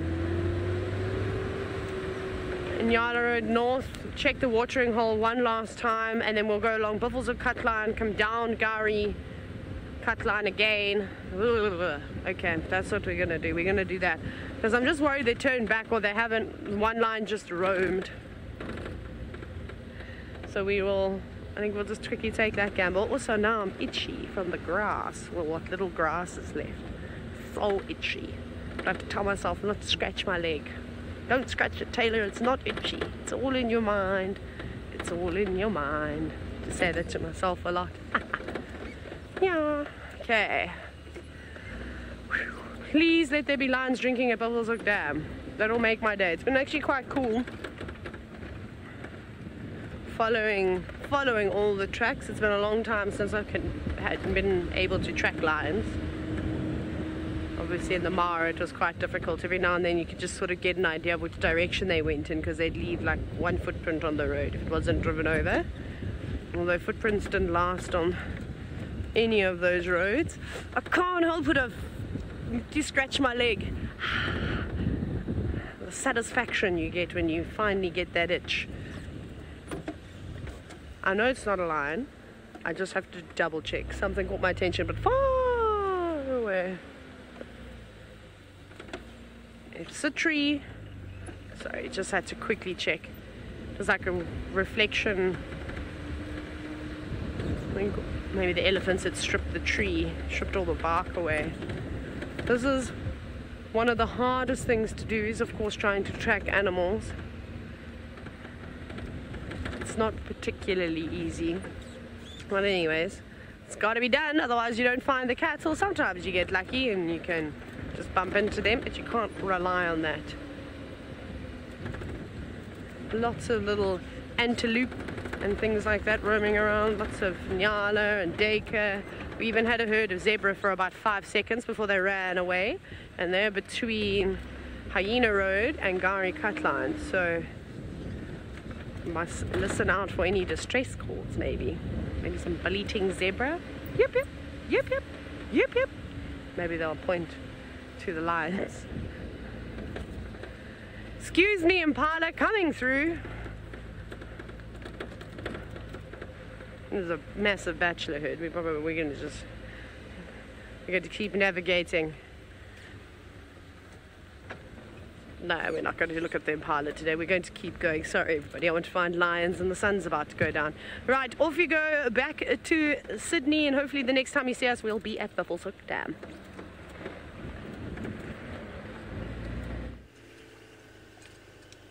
So now I am trying to get hold of the tracks from Hosanna. I am now going towards Central, and in order to see if maybe there is some very interesting tracks here. I want to see if we can find it. So I think Senzo is seeing something I cannot see. Oh, you can see there we have got yes, you got this mongoose. Look at that, looks like a slender mongoose is running deep into the thick bushes there. Oh, thank you for that, nice spot. So it is here where I'm going to look for the tracks for Hosanna, just to see how Hosanna is doing after a chase.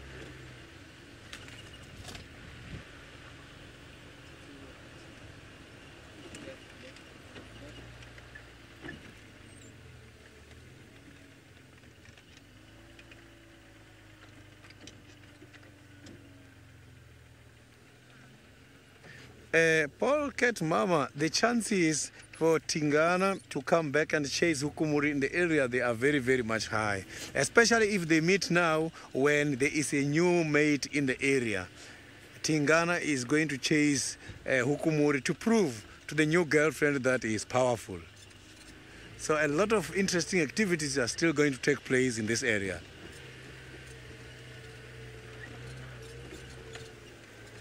So now I'm checking the Mluwati dry river bed. Hukumuri is not related to Tingana at all. So Tingana and Hosanna, they are closely related.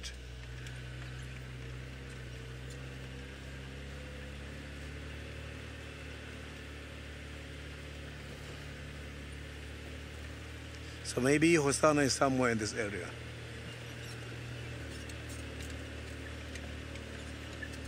Ivy, the leopards, they are not real cannibalists. They don't eat each other. So, but some of the cats and some of the predators, they do that. But leopards, they don't really practice cannibalism.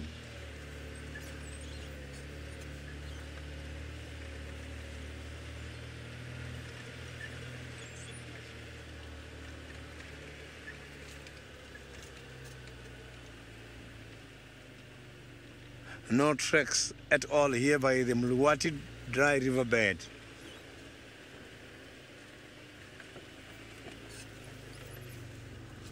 So maybe Hosanna is hiding somewhere here, away from danger.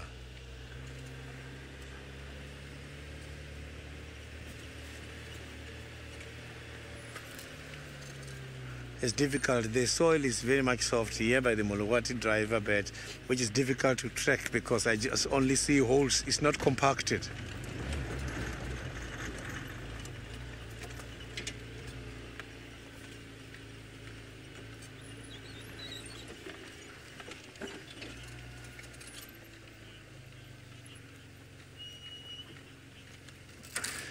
April, I am going to do a setup just now. In a while, whereby we are going, me and Senzo are going to enjoy the traditional snack. We are going to introduce to you some of the food that we normally eat during the Heritage Day. Some years ago, I even took number one when I entered a competition of cooking the traditional food, and I cooked the mopani worms. And my mopani worms, after the taste, it won. I was number one. So now, today, I'm going to do a little setup here of what I have got.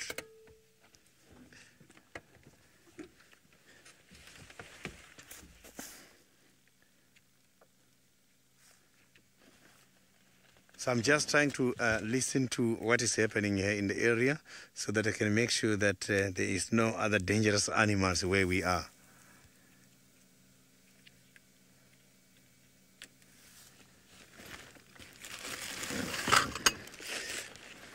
So I've got some of the very, very lovely and interesting things here. So, but I need a little bit of time in order to do this setup.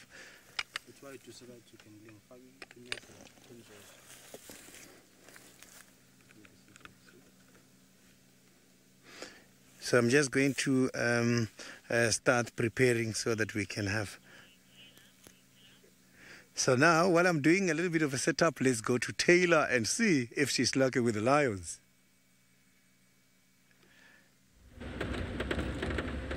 Yeah, we found them! No, we haven't. Otherwise I'd be showing you lions. No, we're still looking. We just passed Buffelshoek Dam. Yeah, I mean, the only way we're going to find them now is if they walk out on a road, which would be nice, or drink from a pan. Hopefully they drink it for your telepan so that you can all just tell me when they arrive there, because they weren't there waiting at Buffelshoek for me. Tisk. So we shall continue driving and searching. So that's the thing, of course, with trekking, is that you have to invest time if you want to find the animals. If you don't invest time, well, you can look at impala all day long, which is really, it's nice for the first 2 minutes. Rutting season is fun to watch impala, and then also when the young lambs are born. Those are probably the 2 best times of the year to watch impala, hey? Liam, what do you think? Because at least you've got the little ones running around and playing with one another, and then in rutting season you've got the impala rams chasing everyone, which is hilarious. Otherwise, you know, we just brush past the impala every now and then. They're very important though, very important for the ecosystem. Okay, so cool. We will have a very quick look at these waterbuck though, and then we shall move on swiftly. If they stay here. Hello, waterbuck. 2 beautiful big bulls.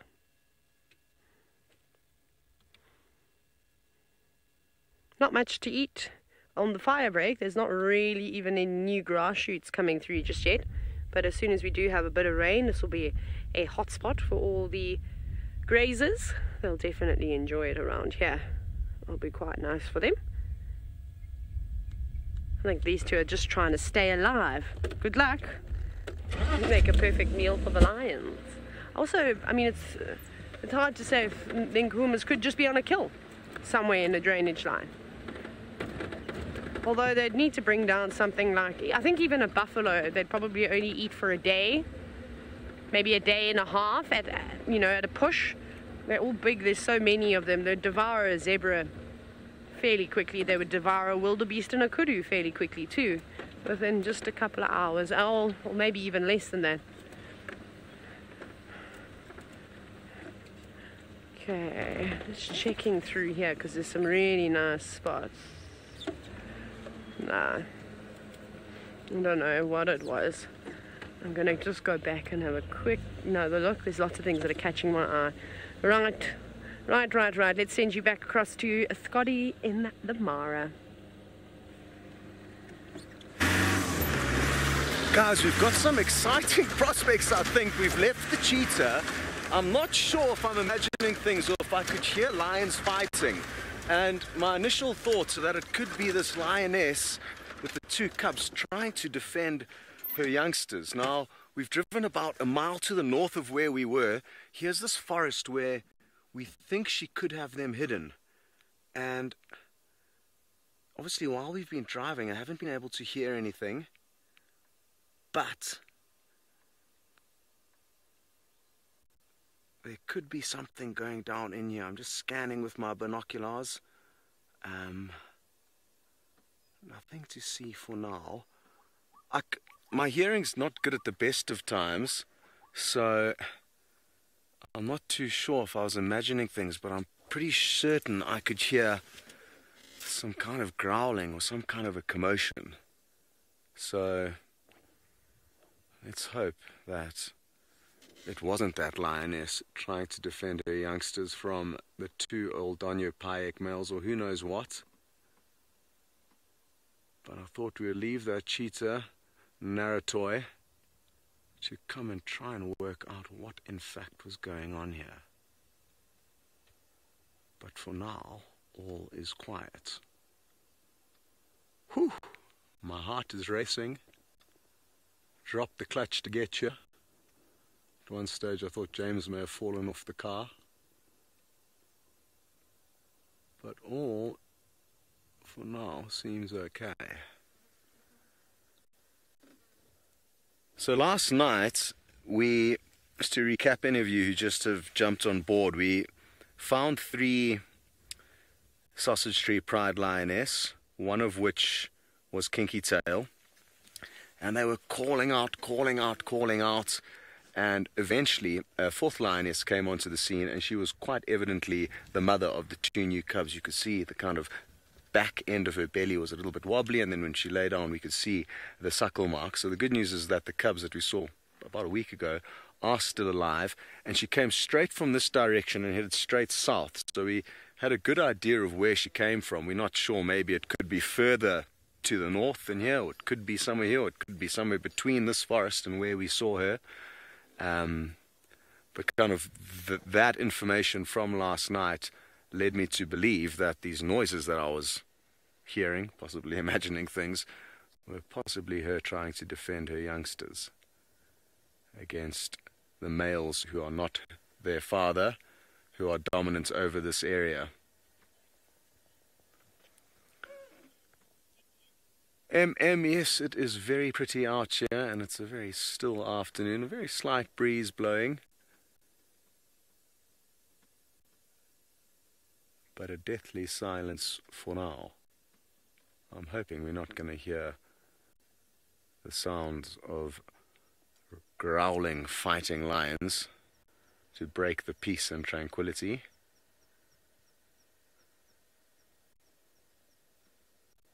Whew. Well, yeah, I'm probably going to stay here for another 5-10 minutes just to make sure we don't get any more audio. And thereafter, I'm not too sure whether to possibly head back to that cheetah or possibly continue bimbling along in this direction in the hope that we can catch up with the Owino Pride, who kind of spend time from where we are here all the way to the north along the Olololo escarpments. Let me pull out the old map book to show you guys what's what and where we are. So, we are just about here, and the Owino Pride ordinarily come all the way down to here and then stretch along the escarpments all the way up to there, and then kind of along this road, sometimes a little bit over. So they've got a a huge territory considering it's only 2 lioness, but it's not the most prime real estate. There's often not too much food there. Whereas the Mogoro pride of 3 lioness, they've got a much smaller territory. They're kind of always around here, but it's prime real estate. So interesting, the kind of different sizes of territories and how it all works. Thanks, James. Beautiful. Beautiful spot this is to enjoy the views. I'm told Sydney's busy preparing you guys a surprise, a Heritage Day surprise, and I'm quite eager to see what exactly he is going to whip up for you. I'm not sure if you know what he's busy doing. That's why I'm trying to be a little bit vague. I don't want to give away any secrets or surprises that he may have in store for you.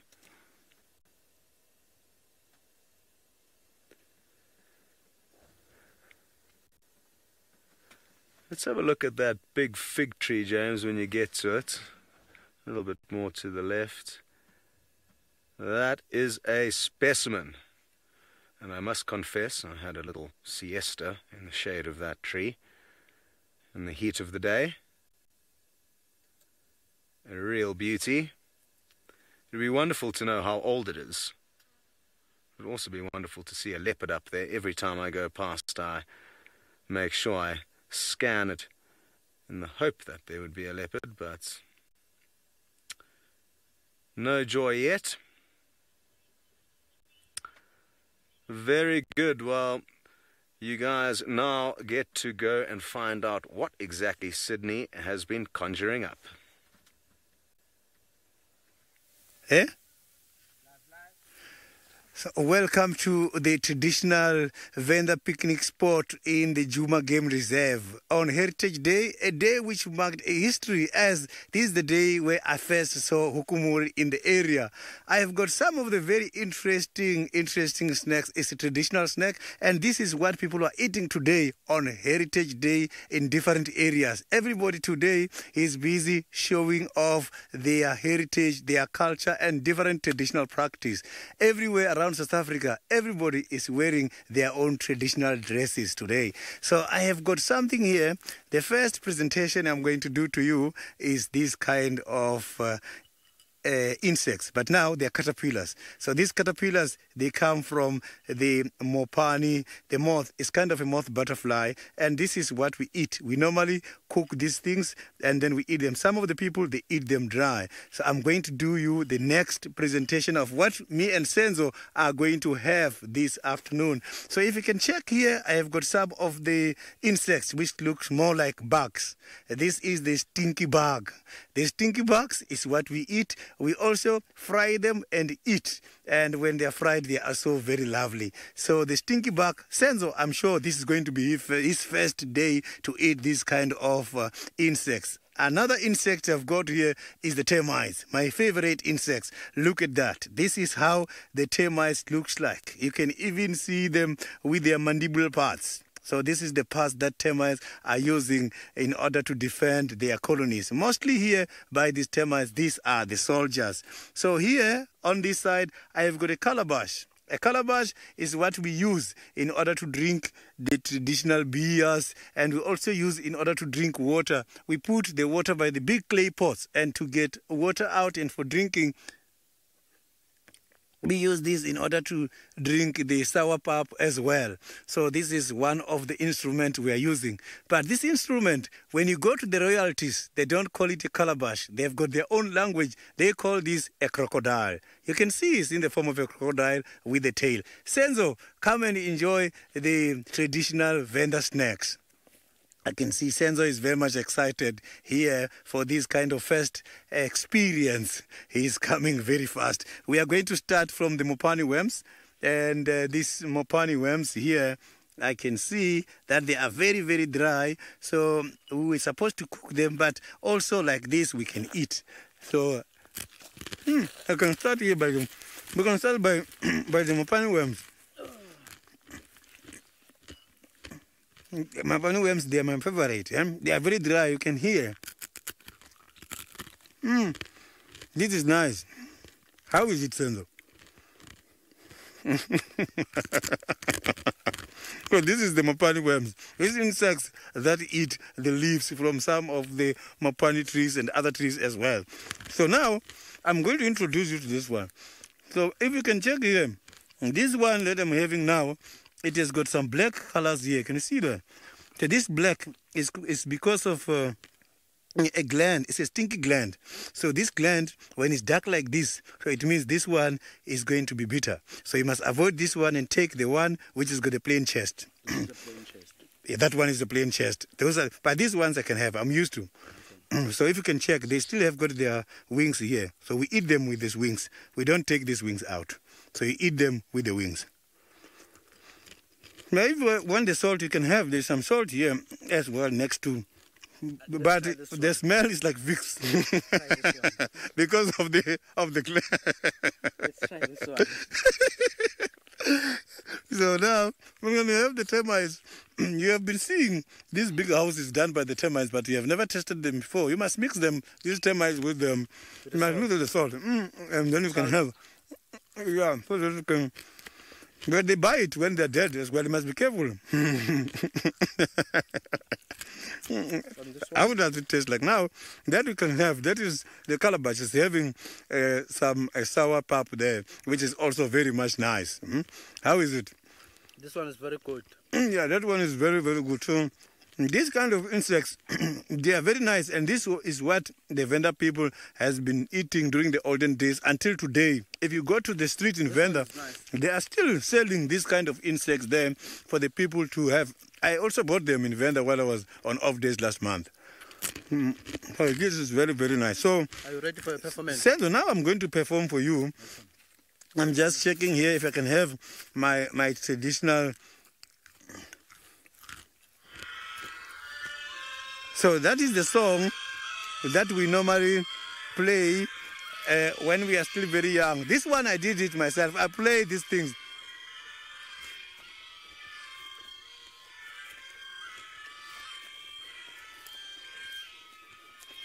That is when we are playing.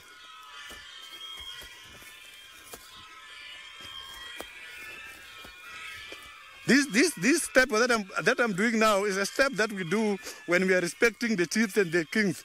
So there's different steps of this kind of traditional music.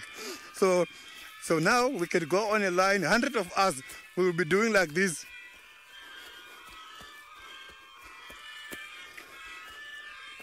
It has been very nice, and I hope you really enjoyed this kind of a traditional ceremony we had this afternoon here in Juma. So now I'm just going to pack my stuff and then see if we... Let's go to Scott now. He's got something interesting.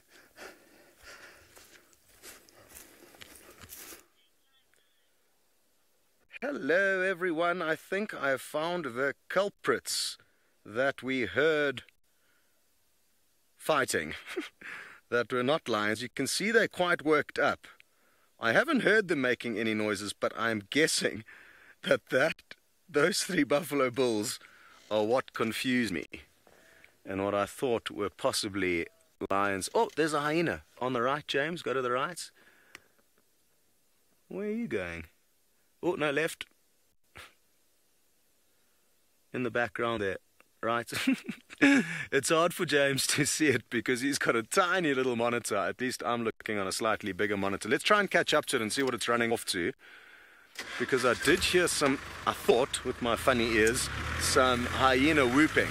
So maybe that hyena is responding to those calls. And maybe there's some action going down. Woohoo!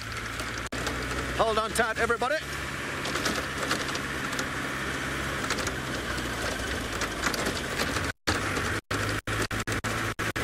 Interestingly, the hyenas in this area are a little bit nervous of vehicles. They don't see people too much.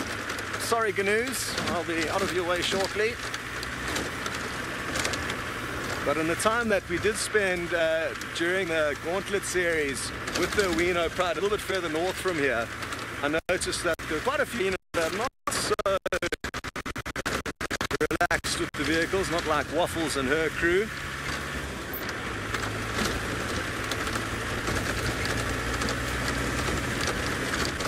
Just need to kind saw that. It's so difficult in these, well, not so difficult, but it can be tricky in these vast plains to keep what's going on. Bump in the road here. Once we've raced forward a few, the tricky thing here is the radio comms can be tricky here. I don't think I'm hearing Emma. No, I'm not hearing him. We're in a bit of a signal spot. There she is. Okay, good. And our signal's a bit shaky, so let's hope our signal improves and we catch up with the hyena, but for now, back to Taylor.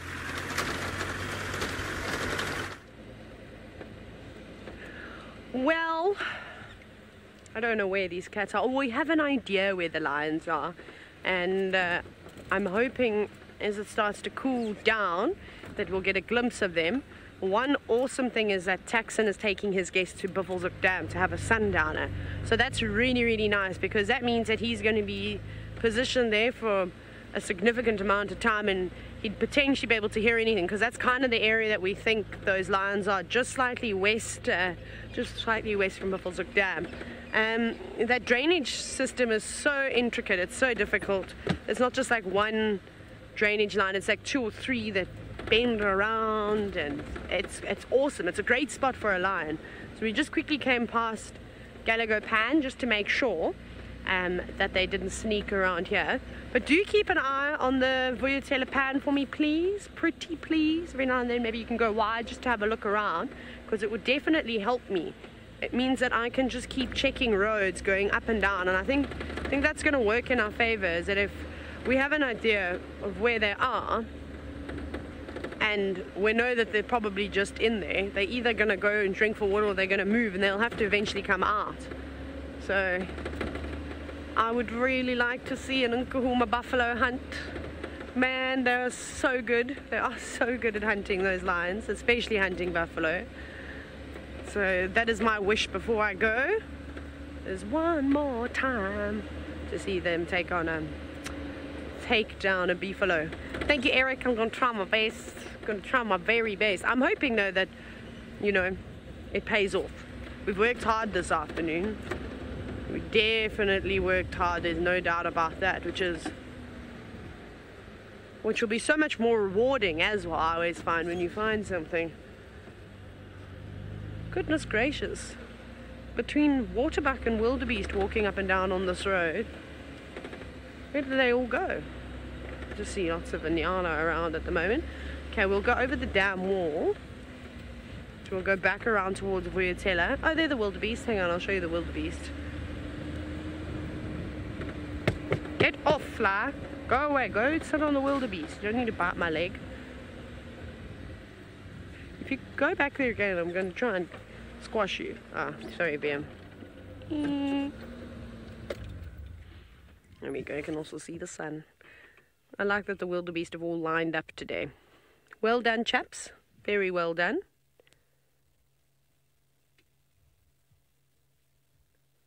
A very iconic scene in the Sabi Sand. Are you feeling nervous, wildebeest? Do you know that the lions are still here? I think they do. Again though, one wildebeest won't be too much of a meal. I mean, everybody will have full bellies if the lions do get them. I'm sorry, I'm terrible, because I always root for the Nkuhumas. They're my favorite pride of lions. So I always want the best for them.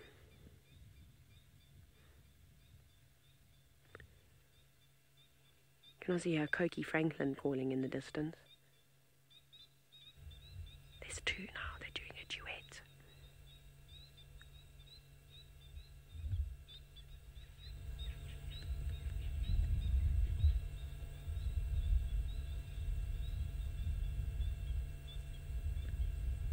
That's nice. Thank you very much for that, songbirds. Lovely. Okay, we shall continue. I wonder where Hosana is. I'm glad that he managed to escape Hukumuri. I think that was a big surprise for him when he arrived and saw that Hukumuri was indeed where he had his kill. Okay. So luckily he got away. I'm sure he'll be a little bit scared. And he'll probably come running back to camp. So also keep an eye out for Hosanna tonight. He was chased in this direction. Or back, sort of back towards Pan. Okay. Where to? Oh yeah, we said we're going over the dam wall. And in a moment where I completely forgot what I was looking for. And it's such a nice evening. I forgot to put sunscreen on so I can feel that my face is burnt. Not very clever. Sometimes I need to reprimand myself for doing that. I did that the other day as well, and I was so burnt. But anyways, we'll survive. I'll just have to put it on twice tomorrow. It doesn't work like that. I wish it worked like that. It would be convenient. Okay, we'll go the scenic way around. We've just gone past camp now.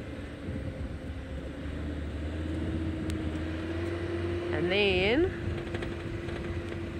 also just checking around here because I know Hosanna's favorite sort of routes to kind of walk as he moves around in these areas. And he's sneaky. He actually doesn't even hide. He walks. Oh, squirrel, what you got? It's running towards a fence, so this is where the landowners stay. It's got a marula nut in its mouth. But you can see something has actually been digging, although squirrel can go straight through. Lots of them around here. They like to live in there. I think there's this false sense of security when the squirrels are behind the electrified fence. But like as you saw, there is a couple of holes. So, I mean, from hyenas digging under fences, they're big culprits. Warthogs, goodness. Hard to keep a warthog in too. They're great at digging. Okay. Let's see if Hosanna's not posing somewhere for us. No, it doesn't look like he's here. I'd like to see him in one of these big marula trees on the open plains behind camp. Ooh, now the wind has picked up quite a bit and the temperature is dropping, which is cool. Also got a tickle right here today. I don't know why. It's very itchy. How do you scratch that? I suppose you can just do that, hey? Sorry, everyone. Why? What is going on with me today? If it's not my hair tickling my face somewhere, that infuriates me. When I can't find the one strand of hair that is blowing, and it's somewhere and I can feel it. I don't know, I suppose long hair problems. Any man or woman with long hair know the struggle. It's so tough. Oh, VM, your favorite. Squirrel chasing a slender mongoose.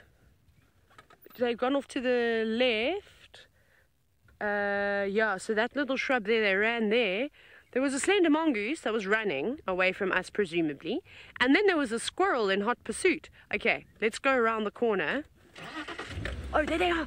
VM, to the right of those trees where we were. Yeah. There it is. Go to the right a bit more. There he goes. There's the slender mongoose. Sorry, well done. Not being chased by the squirrel anymore. VM, this is your favorite mongoose, eh? VM says he digs them. With a spade? Or what is your preference when it comes to digging them? Bulldozers. Well, that was cool. Okay, we might get another view of it.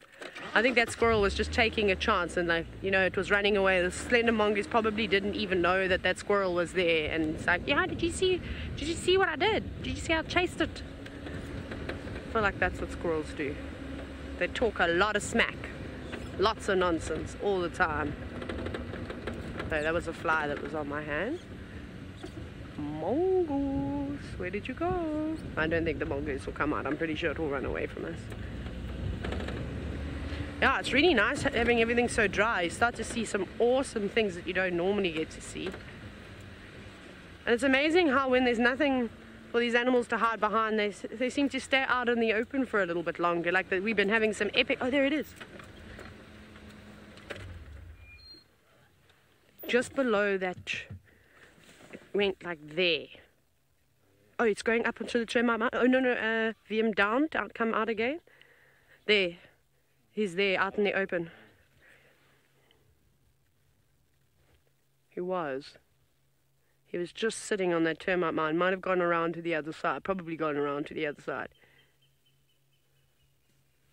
Very shy though. Yeah, I think it's around. We'll see, maybe if we just go up onto the dam wall and we look around the bend.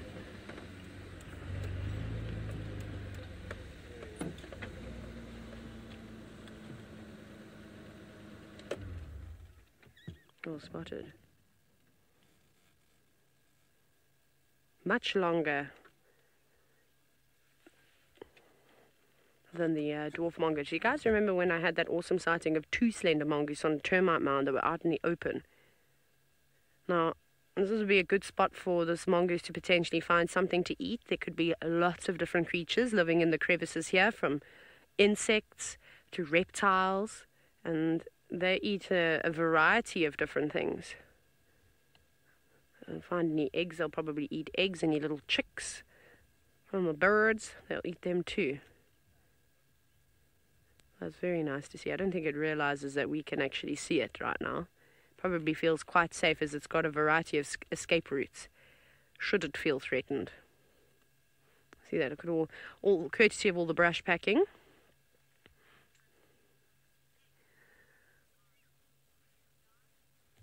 Joel, it's very difficult to say an exact amount of times that we encounter snakes on a drive. I mean, my last cycle before I went to the Mara, so just before July, I don't know, I saw like the most snakes I've ever seen in my entire life in a 6-week cycle. It was crazy. It was black mambas and worm-slugs and blind snakes. I can't even remember what else this was. Spotted bush snakes. We had all sorts of crazy things.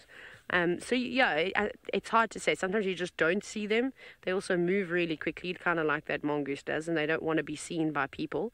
So they don't hang around on the limelight, you know, kind of like how Hosana does. He waits there to be put on camera. Snakes don't do that. Even saw a almost said anaconda, but I didn't see an anaconda. It was a python. This little thing is awesome. Yeah, it's listening to everything around. Making sure before it makes a dash that there's not going to be an owl that swoops down and catches it. Because even this thing is a little ferocious predator. It can get eaten by lots of other things too. And I also feel like they're the closest mammal that looks like a scorpion. Liam and I were talking about this, and we both agree that when they put their tails, over there, or curl their tails up, and they run across the road, they definitely, at a quick glance, look like a scorpion. It's quite funny. Right, let's carry on. Thank you, mongoose. That was cool. Made Liam's day. Right, we'll continue with our search for the Nkuhuma Pride, and hopefully we find them before the end of drive if we go back to Sydney to see what he's going to show you next. I am right now towards the central part of the reserve just to see if we can pick up some tracks for Hosana this afternoon.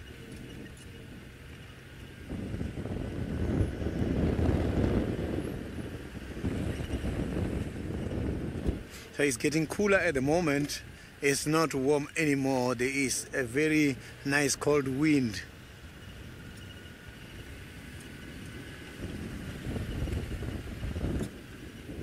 No tracks, nothing at the moment.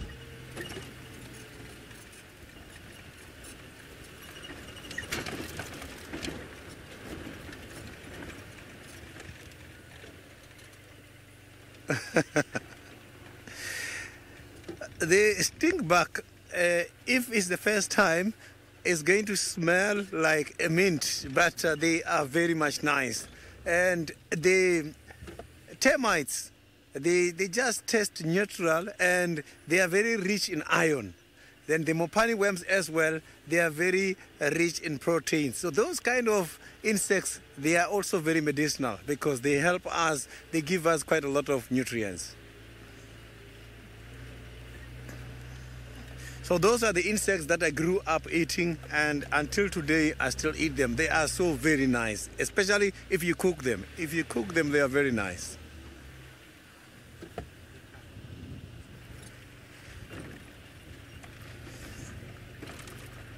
So every year on Heritage Day, I used to enter the competitions locally just to cook the traditional food as I indicated. And my Mopani worms, they win. I won some couple of years ago as #1 best cooker of the Mopani worms. So the traditional dance I was displaying and the sound is not coming from the musical bands.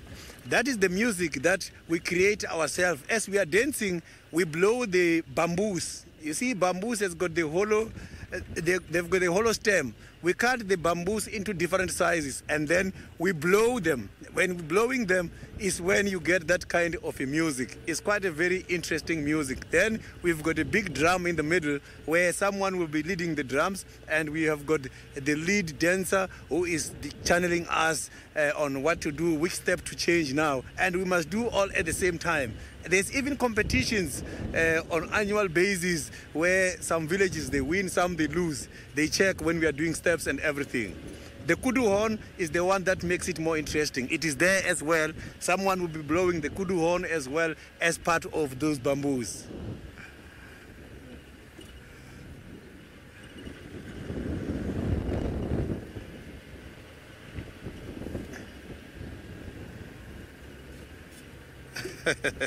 Yeah, it is a very lovely traditional music.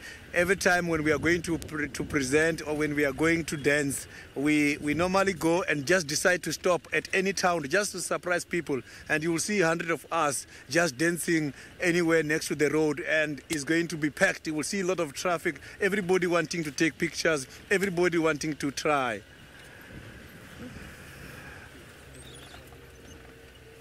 So it is here where I'm looking for Hosanna at the moment.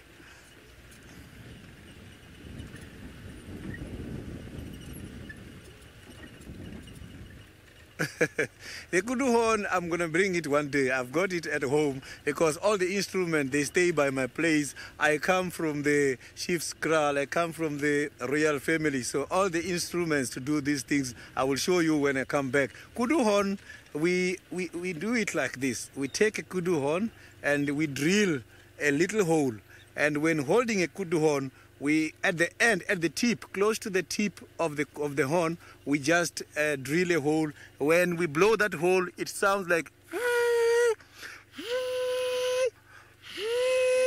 That is how these kudu horns blow. And also, kudu horn, we use it in order to call people for the emergency meetings. Villagers, if there is any emergency, we blow the kudu horn at night. They know tomorrow morning is a meeting.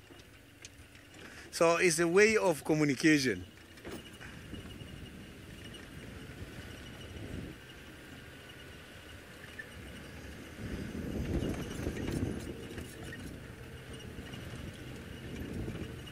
So the kudu horns, they make more or less the same sound as the vuvuzela. The vuvuzela, those kind of musical instruments they use in South Africa when they go for the soccer games. So now let's go to one of my colleagues and see what they are having at the moment.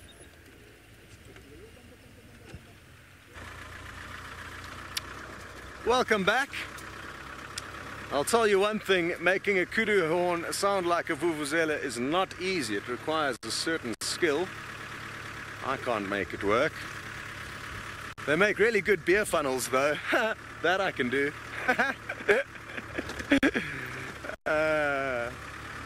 I'm going to stop in a second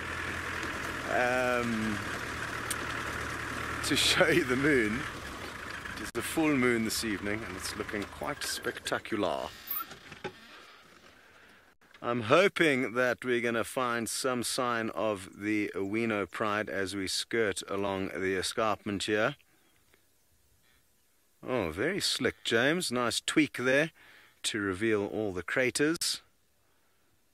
Isn't that quite special? Wonderful. So, oh, it's so gorgeous that Alex, the head of our genius tech department, even picked up his phone to take a snap. So I wonder how many of you were quick enough to get a snap of that fancy camera work and beautiful full moon. Thanks, Kaimo and Murethi.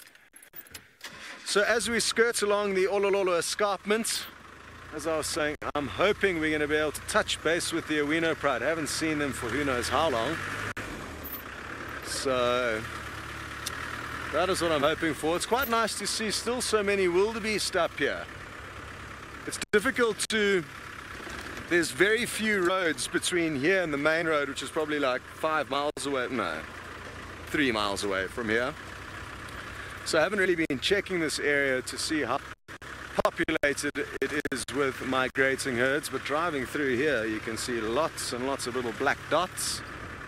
So good food for the Owinos, and maybe that's why we haven't seen them, because we haven't been driving along this road very much.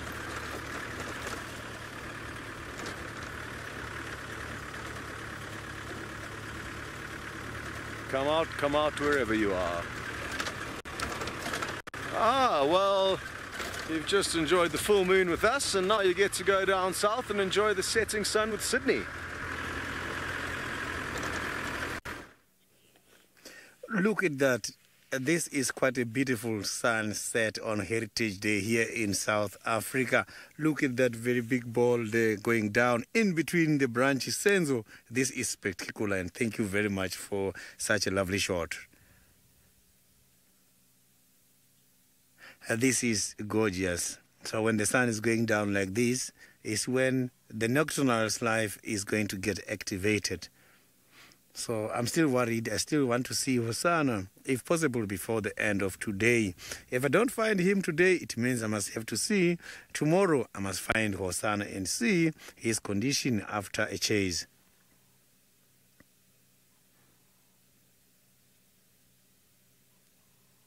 You can hear some of the birds are calling now.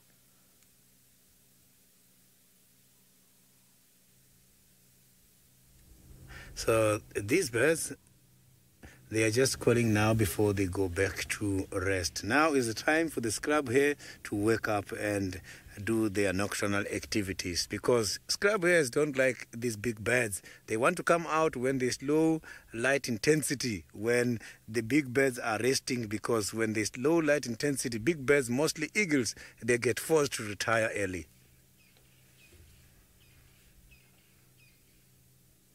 Look at that. This is spectacular.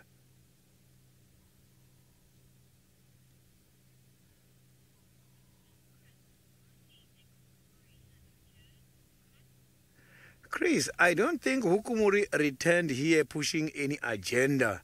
As if Hukumuri was here for a competition with regards to their mating activities done by Tingana and his new girlfriend, he would have gone long time ago and look for them, because these animals can be able to sniff and pick up information from a very long distances through the air particles. So Hukumuri, they coincidentally came across Hosanna's kill next to the treehouse dam. So I'm sure Hukumuri was there just looking for some water. So that is why when he got there, he picked up the scent, because Hosanna has been there and Hosanna has been leaving droppings and urines in the area. So Hukumuri was able to judge that Hosanna is in the area, and he knew Hosanna will come back, because from the droppings and the urine can easily tell how old Hosanna was here. He was very sure that Hosanna is going to come back. And he was sure that Hosanna was not far. It's just that he didn't bother to track down Hosanna. If he was definitely looking for Hosanna, he would have tracked down Hosanna long time ago. Because animals, they track each other from the sense of smell.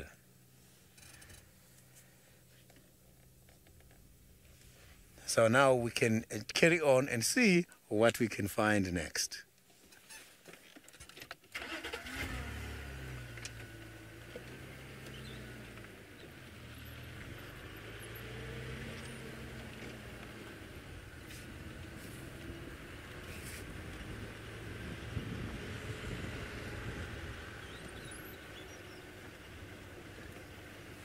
Nothing is happening here by the Weaver's Nest Road. No sign of the spotted cats at the moment, and no sign of the tracks. But his direction of movement was heading towards this side.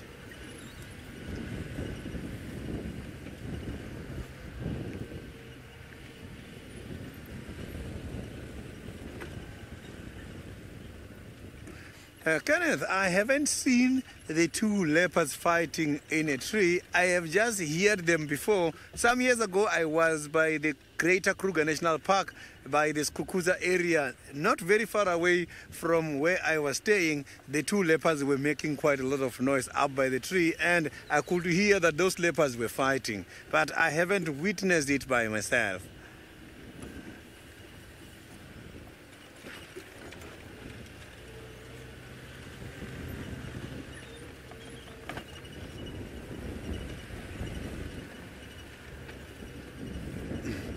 So let's hope Hosanna is not injured from that fight.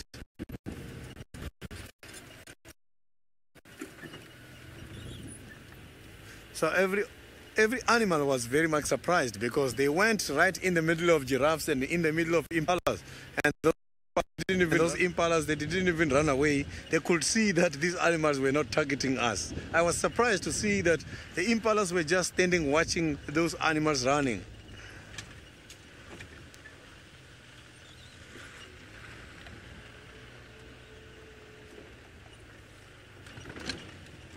So now let's go back to Taylor, who is now still looking for the lions.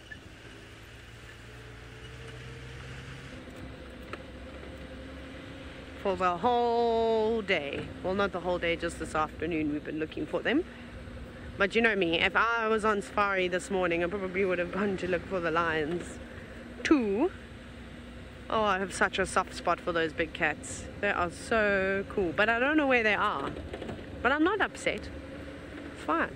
I'll just remember it for next time. I won't tell them where the buffalo are.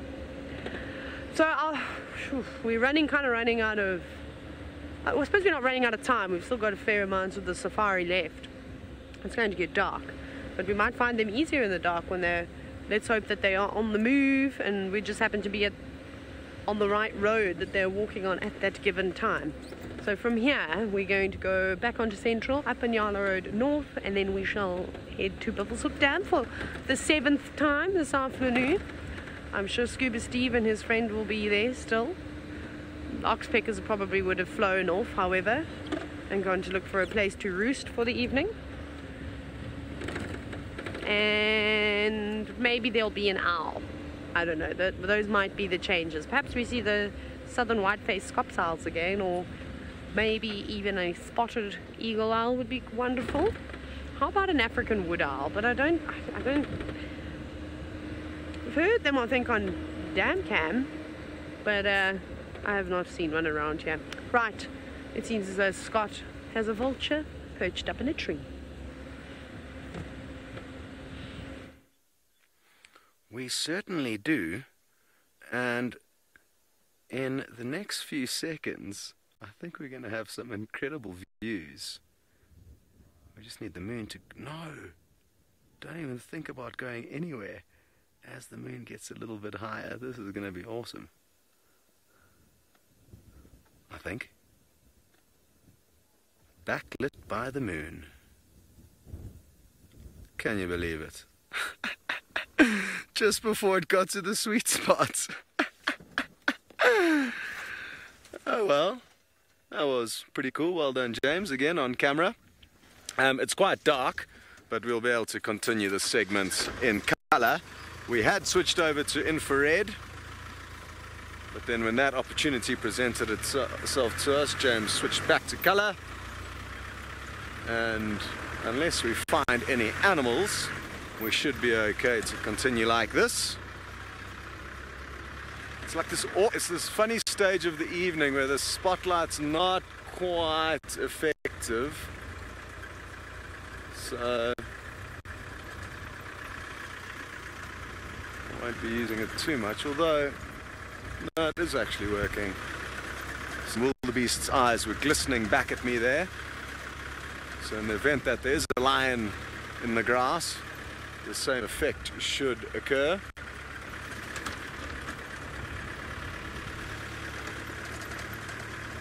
Come on, the Owinos!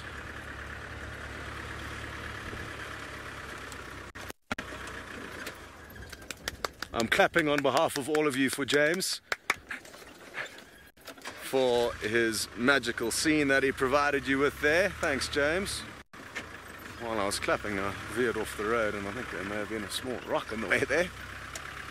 Something wasn't wanting me to go forward. Wonderful stuff. Thank you very much, guys, for sending through your thoughts.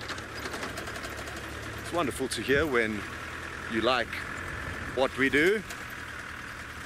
If you don't like what we do, rather keep quiet. Only kidding. That's also useful information. Just try and sugarcoat it, please, so you don't hurt our feelings.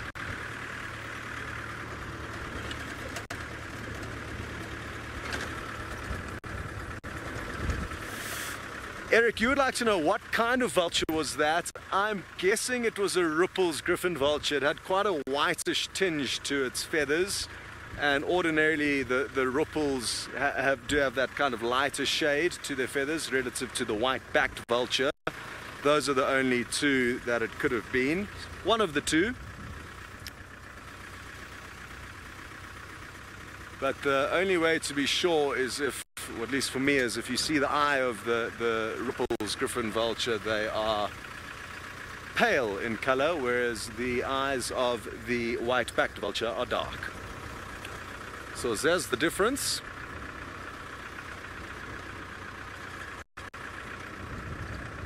I really love this area as well as the stage of the evening, because this is when we get the transition of everyone else having to be at home, but us and you being the only lucky people out exploring this epic wilderness. And obviously the fact that it's more likely that the predators will be starting to get up and about now is also exciting. So let's see what happens. How much time we got? I'm not too sure, maybe. Let me check. Ah, still plenty of time, 40 minutes. Almost too much time.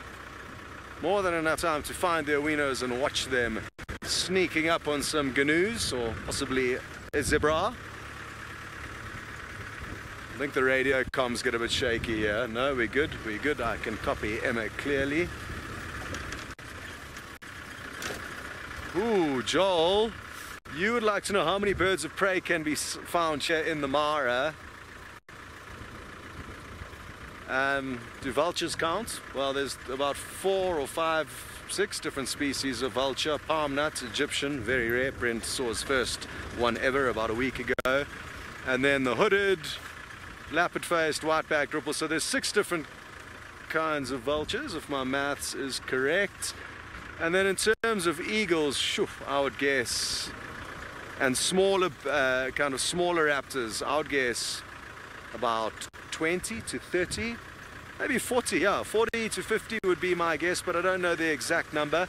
And it is important to remember, Joel, that it depends on the time of the year that you are here, because a lot of the raptors are migratory.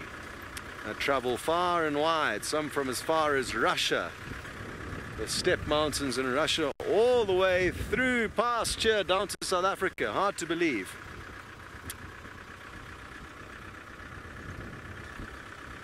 Then there's the owls, of course. I didn't even think about the owls. I would say comfortably 50. 50 raptors.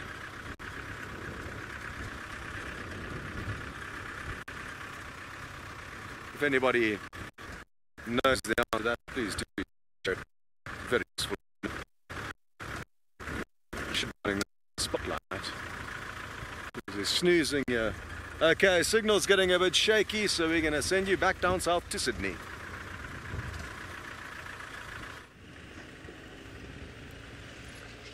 I am now around the Twins Dam. I am looking still for Osana here, but I am just now going to investigate. One hyenas is here at the dam, but I can see the hyena is resting, so this hyena is just resting here.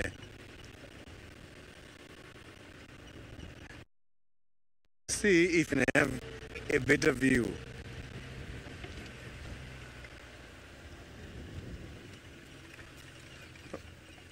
Yeah, this hyena is not having any other family member here. He or she is just by herself.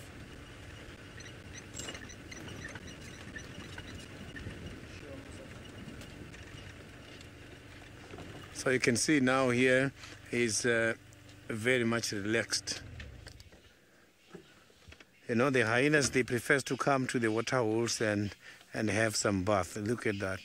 So if you look at the bellies, you can see that this hyena was resting. And also the hairs on the side of the skin, you can see it has been very, very hot. Look at that. So the side of the bodies is full of mud.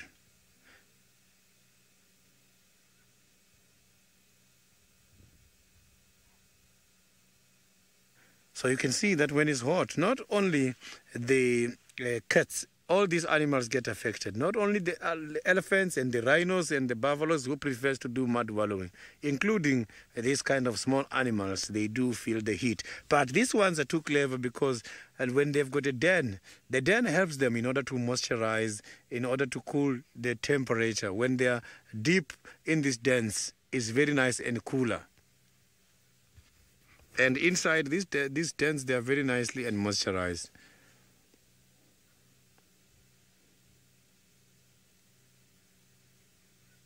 So when I came here, I thought maybe Hosanna is nearby, as these days I am seeing quite a lot of hyenas after the leopards. So looking at the stomach, you can see that this stomach is full. So these animals are getting quite a lot of food. Look at the toenails there. This is what we see normally on the ground. So you can see that the toes are not round like the toes for the leopards and the ones for the lions. So these ones, you can see they are much more oval on the ground as well, and they've got 2 lobes, whereas the cat has got 3 lobes. So the lobes are those markings at the back of the track. So unfortunately, the hyenas cannot be able to withdraw their claws.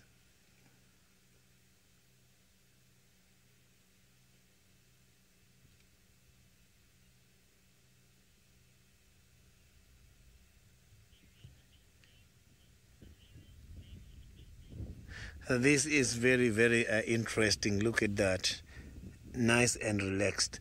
But he's checking around here every time. So I'm not too sure maybe if there's others nearby or they can be able to detect maybe a cat coming to this area.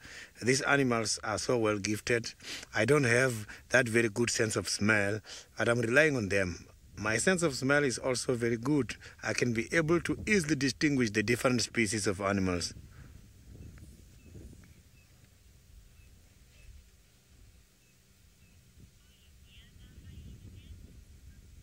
So at the moment, we are not very far away from the hyena den. We are just about 1.5 kilometers away from the den. So we are thinking about going to visit there. But I don't think the chances of seeing the interaction between the mother and the little ones, they are very much slim, as now is when the adults are going out in search of food. Yesterday, I was there by this time of the day, and the little one had the last part of suckling, and the mother left in order to go and look for the food. If the mother is not getting enough food, it will be difficult for the little one to get quite a lot of milk. For these females to get quite a lot of milk, they must be feeding on quite a lot of too much nutritious meat. They must eat a lot of proteins. They must get quite a lot of calcium from the bones as well in order to maintain that, so that they can perform a good lactation period.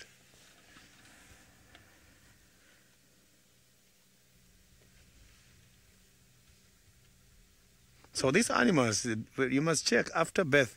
Most of the animals, they have to eat again the placenta. Reason for them to do the placentophagy, which is just an action of animals eating these placentas, is to be able to kickstart the pituitary gland to release quite a lot of oxytocin in order to produce milk. Because by these placentas, there's small bits of oxytocin which then helps in order to open the teats and the nipples so that the little ones can be able to drink. So it's a common behavior amongst a lot of animals, both domestic and wild animals.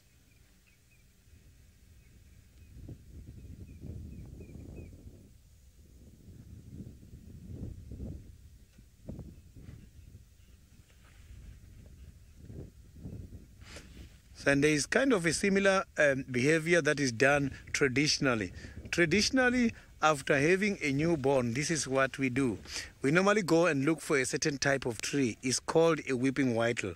And we take the weeping whittle, and then we take the root of the weeping whittle as well as the bark, and we take them and put them in a bucket, and then we wait until the umbilical cord falls off from the newborn. Soon as the umbilical cord falls off, we take it and mix it with water, and we give the mother that water to drink. It's more or less the same kind of a practice.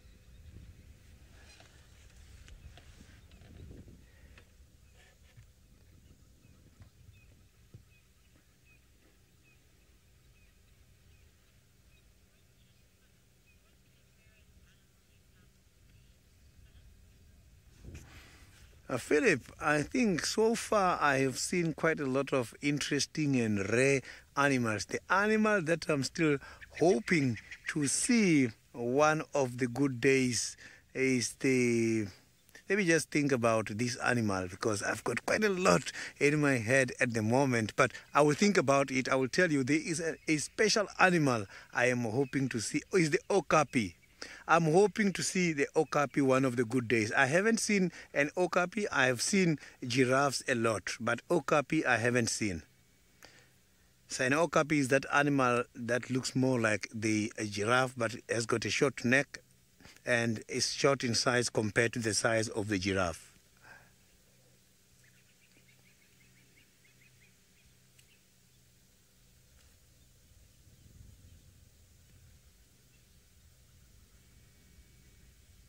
So now we are going to leave the sleeping hyena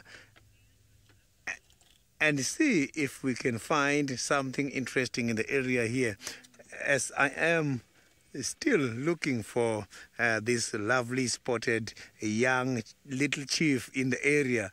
So I saw that this afternoon he abandoned his territory, his area, so he's not yet ready to take over the throne as the little chief. So he's still practicing. I think today as well is the learning curve. He's going to have to improve and wait until the testosterone becomes right. One day, the Hukumuri is going to learn a big lesson from Hosanna. That one, I can guarantee you. So the difference between the okapi and the giraffe is that if you look, the okapis, they've got very dark color than the giraffe, and the neck of the okapi is too short and the neck of the giraffe is too long, but they both got long legs, and that is one of the animals that I am hoping to see one of the good days.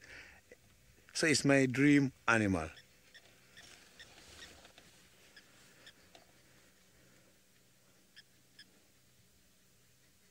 So you can see the moon there as well now.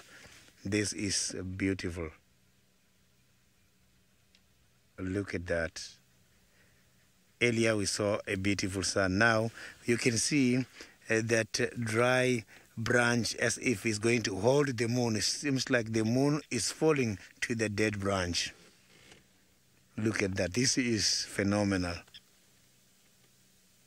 Everything here by the nature is interesting.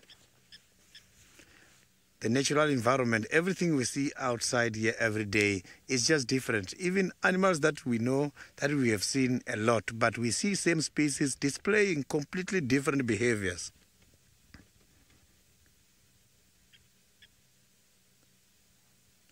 This moon is beautiful. Look at that. So you can clearly see the clouds inside there, that this is a different planet.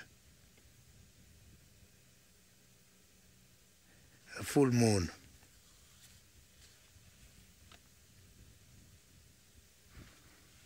So we're just going to carry on and see if we can find something interesting.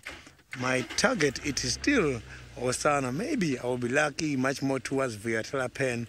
I might find him there because he was running much more towards the northern side, but he was going in the middle of the bushes. He was trying by all means to go and avoid this animal by using the different covers. So that's why now it's difficult for us to see him, because he is somewhere hiding at the moment. But I understand he was threatened a lot.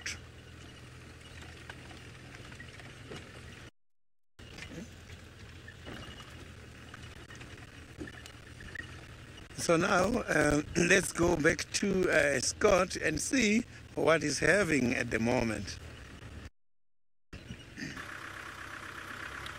I don't got nothing.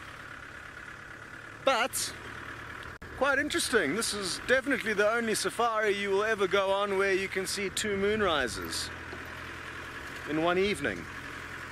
It sounded like Sydney's one was quite impressive. Very good.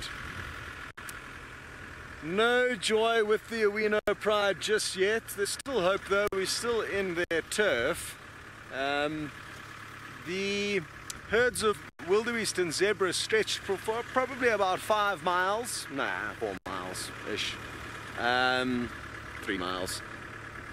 And they've kind of just stopped, so there's no more ahead of us that I can see for now. So maybe the Owinos are further to the east, southeast, in the thick of things. Or maybe they're just up ahead of us here. The dynamics here with the lions is very difficult to keep track of. Yes, Lara Moore, it is certainly like you are chasing the moon as well as the lions. Not sure, doesn't sound like Taylor's had any luck yet with the Inkuhumas, but that'll be really cool if she gets them. Then we would have had a big cat trifecta this afternoon. And also epic scene with old Hukumuri and Hosanna with Sid. It's been a while, I think, since we've had a trifecta.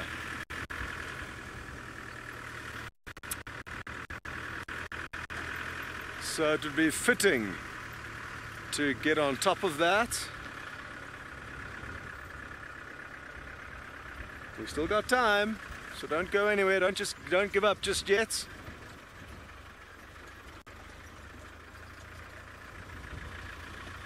Another pride that we could bump into as we head further north is the Olololo pride. They tend to be pushing a little bit further south as their sub-adults get bigger and bigger. They are going to be a pride to be reckoned with.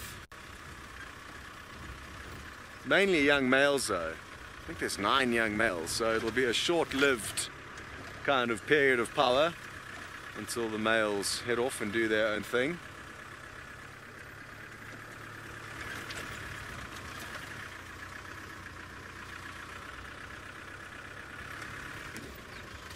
Hello, Michael. You'd like to know how many prides reside here in the Mara Triangle where we traverse.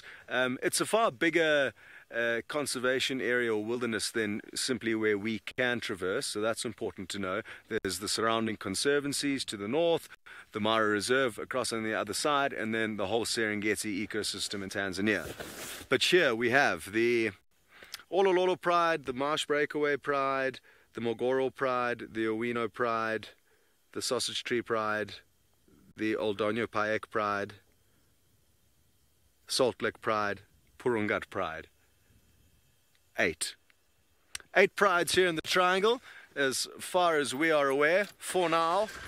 Interestingly, they do split up more regularly than regular prides throughout Africa would do. I still can't understand why. Maybe it's got something to do with, I guess probably, I mean, it would be logical to think that the migration has an effect on that. Because for 8 months of the year, it's really tough going here. Maybe some lion tracks. Or am I just hoping?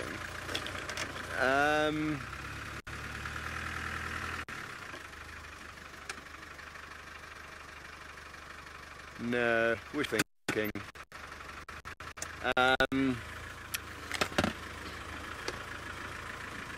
So yeah, they do split up, and it could be because, yeah, for 3-4 months of the year there's a bounty of food, and then the other 8 months it can be quite tough going for a lot of the prides. There's like no more shopping centers open.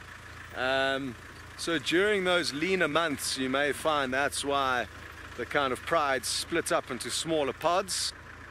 and then maybe just stay that way and don't rejoin as and when the going gets a bit easier.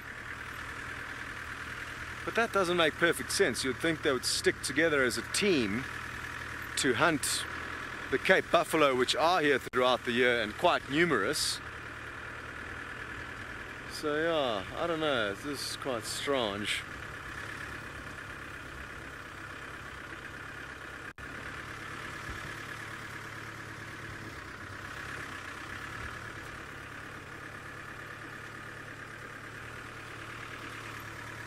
Can hear some zebra yodeling up ahead. So who knows, maybe there's some lions giving some zebra some hard time up ahead. I'm not sure where I'm sending you, but I am sending you somewhere. Good luck.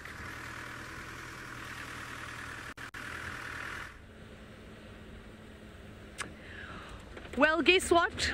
We still haven't found the lions. Goodness gracious, the amount of hours I think guides spend searching for animals and not successfully finding them is far greater than when we actually find animals. We're still trying though, and it's nice and cool now. There's 2 male lions at Inyala Dam. That is in Buffelshoek. I don't know who they are. Okay, that's interesting. Good for them. I don't know anything more. Which lions they are, how old they are, anything like that. So unfortunately you won't be able to ask me those questions because I just heard it on the Game Drive radio. So yeah, okay. Taxon was still at Buffelshoek Dam. Nothing though. He saw where the lions went down to have a drink. So he also thinks they're somewhere around here. I think once he finishes his sundowner, he'll probably come and give us a hand too. Okay, I think we're going to just go.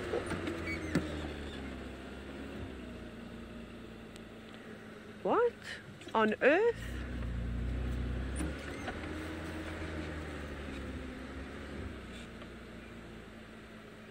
Sorry, everyone. Hyena. Wait. Hyena. Look at that. Leopard. There are very fresh leopard tracks here. You did? Okay, maybe they're not so fresh. Maybe it was just that one. These ones, yeah. Okay. I don't know. Let's go with them being the ones from this morning. There's just one that is in perfect nick and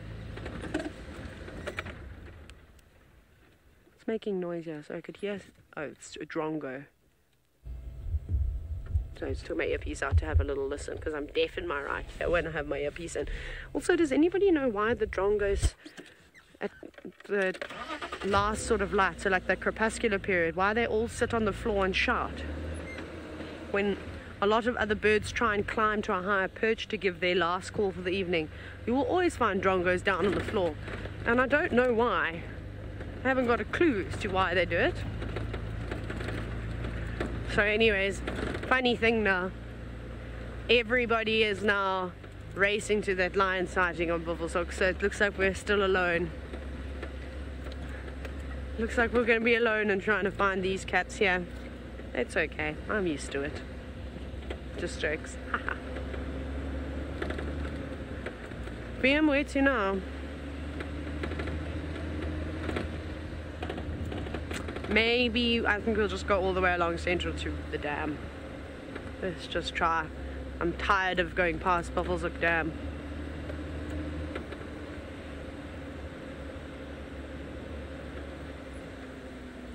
What? Hang on.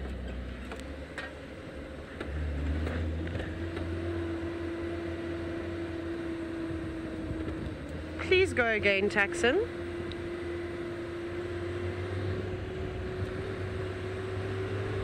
Yeah, boy, it's at Gallagher Pan. I'm on my way in that direction now.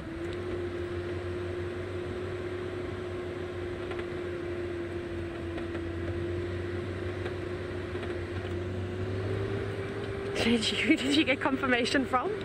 These animals.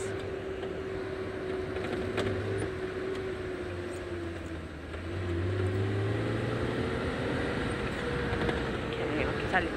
Okay, I'm approaching giraffe dip. Can I come and please help you relocate? Okay, fantastic news, everybody! Everyone, we're winning. We're maybe gonna win. I'm so excited and frustrated at the same time. Okay, somebody from camp, not from our camp, I think from Gallagher staff, have said something about lions at the pan, and remember we said we could have gone there too, so that's where we're going now. We're still very far away. Well, we're not far away, but we've got quite a bit of driving to do, so we're going to hopefully try and get there. Taxon was awesome. Somebody just sent him an SMS. And do people still text message? Why did I say SMS? I don't know when I last said that word. So that's great news. So I'm quite interested to see where they actually have come out. Maybe they did cross Gari Katlan and we just didn't see, and they were in that block where Tandi and Hosana had a fight. That's a firm favorite spot for a variety of animals. They often use that area.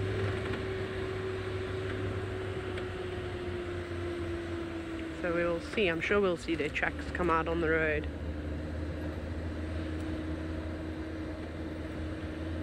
Ooh. We probably won't stop to look at anything, I think, unless it's spectacular. As you can imagine, I've been looking for the lions the entire day.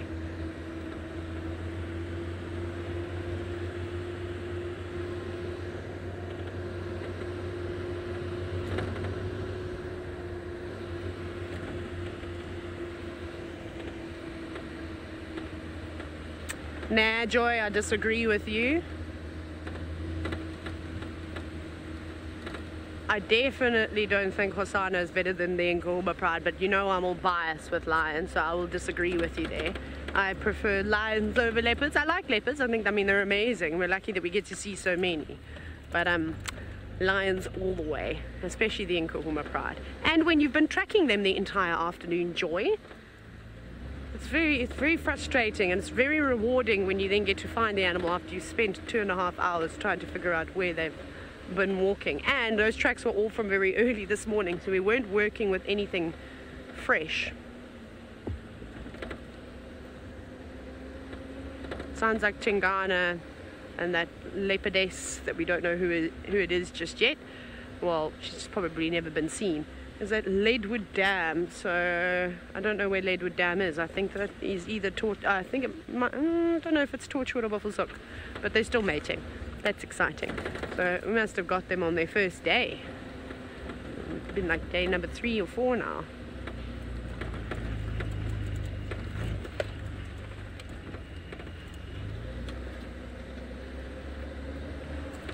Right, well, we'll keep on searching for these lions and hopefully we'll find them.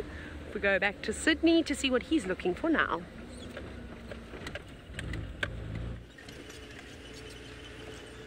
No luck with Hosana at the moment. Now I am heading all the way up towards the Buffelshoek Dam just to see if maybe we are going to be lucky with any of the interesting animals this evening.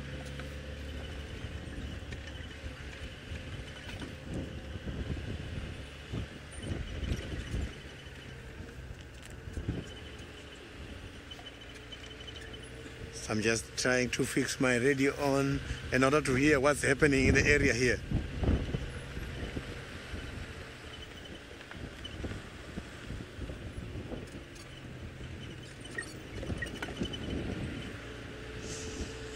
No ice, nothing at all, but I think considering the distance, I don't think Hosana managed to travel this long distance.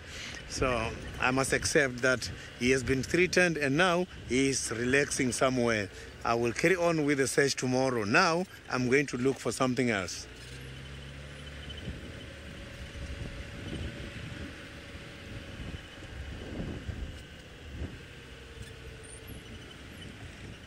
DJ, I am looking for those ones because those are the interesting animals of the night. I am looking high up on these trees. The chances of seeing them, they are very much high because the trees are much more open now, no leaves, nothing. It's easy to see those big eyes behind these bushes here. Oh, here's the bush baby. So there's a bush baby there. I saw some reflection of the eyes That was a bush baby, but yeah, it's hiding. You can see jumping there. Can you see it? Yeah, there it's jumping.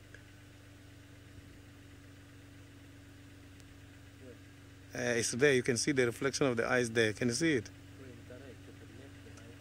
Right where the... Yeah, there. You see that it's now... Yes, have you seen it? Okay. There's the bush baby. You can see there. It's looking at us. You can see there he jumped. So we are very lucky with the bush baby already, and that bush baby is hiding somewhere right there now, because that tree has got quite a lot of branches. I can't see the bush baby anymore, so we'll just wait and see. Maybe we might be lucky with another bush baby in the area. That has been lovely, because you just have requested the bush baby now, and here comes the bush baby introducing him or herself to us. So the bush babies, they are very much social, and they live in big families. You can find about 7 in the nest. They nest up in these trees. You can see now it's nice and clear. Sensor, if you can just check there where I'm shining. Yeah, there you can see some eyes there. Yeah, right there, right straight there. Can you see it? Where is the light? Yes. Have you seen it? It was just there just now. So, but now it's difficult. There, you can see the eyes there. It's now at the bottom a little bit. There's jumping. You can see these animals can go very fast. He just jumped much more towards that side. But now, where it is difficult. I can't see which. There is going to the bottom. He's somewhere right there. I think there's a termite mound or something. He's right on that stem, somewhere there. I saw him there. You can see now. There is some reflection a little bit. That is that bush baby. Maybe it's going to jump again from there. So these animals, they've got very big eyes because it's difficult for them to move the pupil. They must have to move their head all the time. So that's why they must have to jump every time so that they can see very well. But now, while I am heading towards Buffalo's Hook Dam, let's go to Taylor, who's got the lions.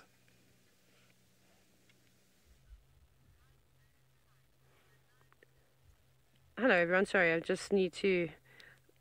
Sorry, Mish, is that you there? You're welcome to join, because it's just myself and then Tax is on his way. Sorry, I'm just quickly organising the sighting.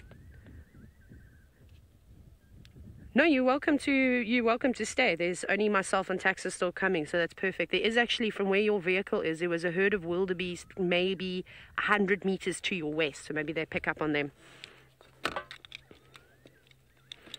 Okay, cool. Just quickly organizing all of that. Sorry, everybody. Obviously, lions. Woo! Yes! How awesome. That's so cool. Ah, I can take a deep breath now. Oh, hang on. I see. I'm just going to turn my lights off and drive in. I don't know. Use my spotlight. Obviously, we're in infrared at the moment. I don't know where all the cats are. Obviously, it's a big pride, so I'm just going to keep... There's one. I thought I saw a reflection of eyes going in here. Oh, it's so thick. It's so thick.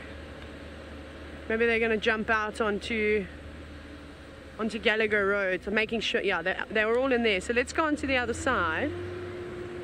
Sorry, I'm just concentrating because I also don't want to drive over alignment. I don't want to drive with my lights on now. Just in case there is something like a herd of impala somewhere, or something along those lines. They don't always walk in single file. They kind of just do what they want whenever they want. Okay, here they are. Oh, fantastic. We're going to get such a nice view of them now. Let me just try to sneak a gap. I think there's a gap here, Vian. There they all are. Sorry, Mish, I'm just live at the moment. There we go. Oh, that's awesome. There they're standing. I wonder if they did the same thing they did the other afternoon, where as soon as the wind picked up, they also started moving. Now, we were talking about yesterday, there's no need for them to walk on the roads or even on the animal pathways, because it is so dry at the moment. It definitely gives them a lot more freedom. Mish, can you take over this lock for me? I'm just live at the moment. Okay, there we go. Just passing that sighting on very quickly so we can just focus. Otherwise, I'll end up just talking on the game drive radio for the entire drive. And that's the last thing I want to do when we've got these cats. So they're moving into some exceptionally thick vegetation. There you go. You can just see a spotlight coming on every now and then. They're about to cross Gallagher Road, and they're still kind of going... There they are. They're still going west-ish, if you will. But there are lots of animals that are lurking around the block. So if we don't... very difficult to off-road in this area that they're going into. You've seen us driving in there a couple of times. The next road after Gallagher Road is Aubrey's, and it's unbelievably dense. Virtually impenetrable during the day. At night it's not going to be much fun at all, but we'll try and sort of keep up with them and see. Okay, now everyone's doing a bit of repositioning and stuff like that. Just let this car just in front of us just kind of move out. I think they might be going back up this way. You can imagine there's a lot of commotion now. They're going forward. Okay, we'll go forward too.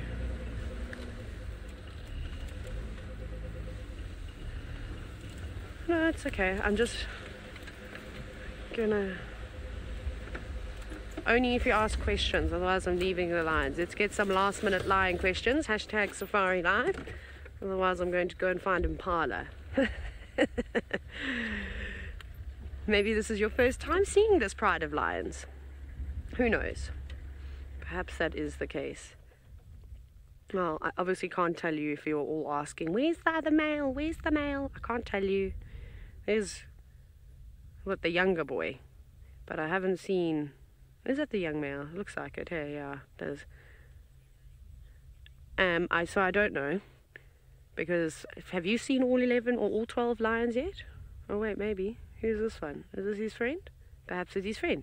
Maybe this is your question answered. Your question has been answered. It's your lucky day. There's the other male lion. So now the other question that I bet you're all going to start answering is, where's Amber Eyes? Still don't know where Amber Eyes is either, because I haven't seen the entire pride just yet. But hopefully there will be some more coming through. So that's nice. So they seem to be spending quite a bit of time with one another. I mean, they might, with this other male being slightly older, perhaps, he might move out sooner, this young male. He might decide, okay, cool, we can just go off on our own right now. They are hanging towards the back of the pride, not quite up in front and in the middle.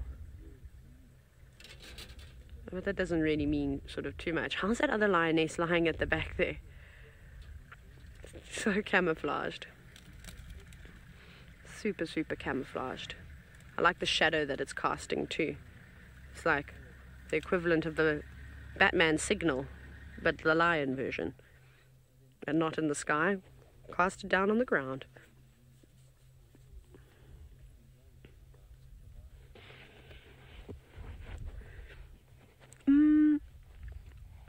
All day, every day, I don't know if the pride that would be their first defense, to start roaring. You might find that the young cubs would be sort of hidden, and the females would most certainly go out and try their best to stop. If it was another pride of lions, they'd try and stop the girls. If it's another group of... We might be seeing the lions. I don't know, maybe Tax will move right off the road, but I doubt it. Anyways, so that wouldn't be their first defense. They might roar afterwards, after a bit of a squabble happens, to announce to everyone, like, this has happened. Like, don't come near us. We've just chased a whole lot of lions away.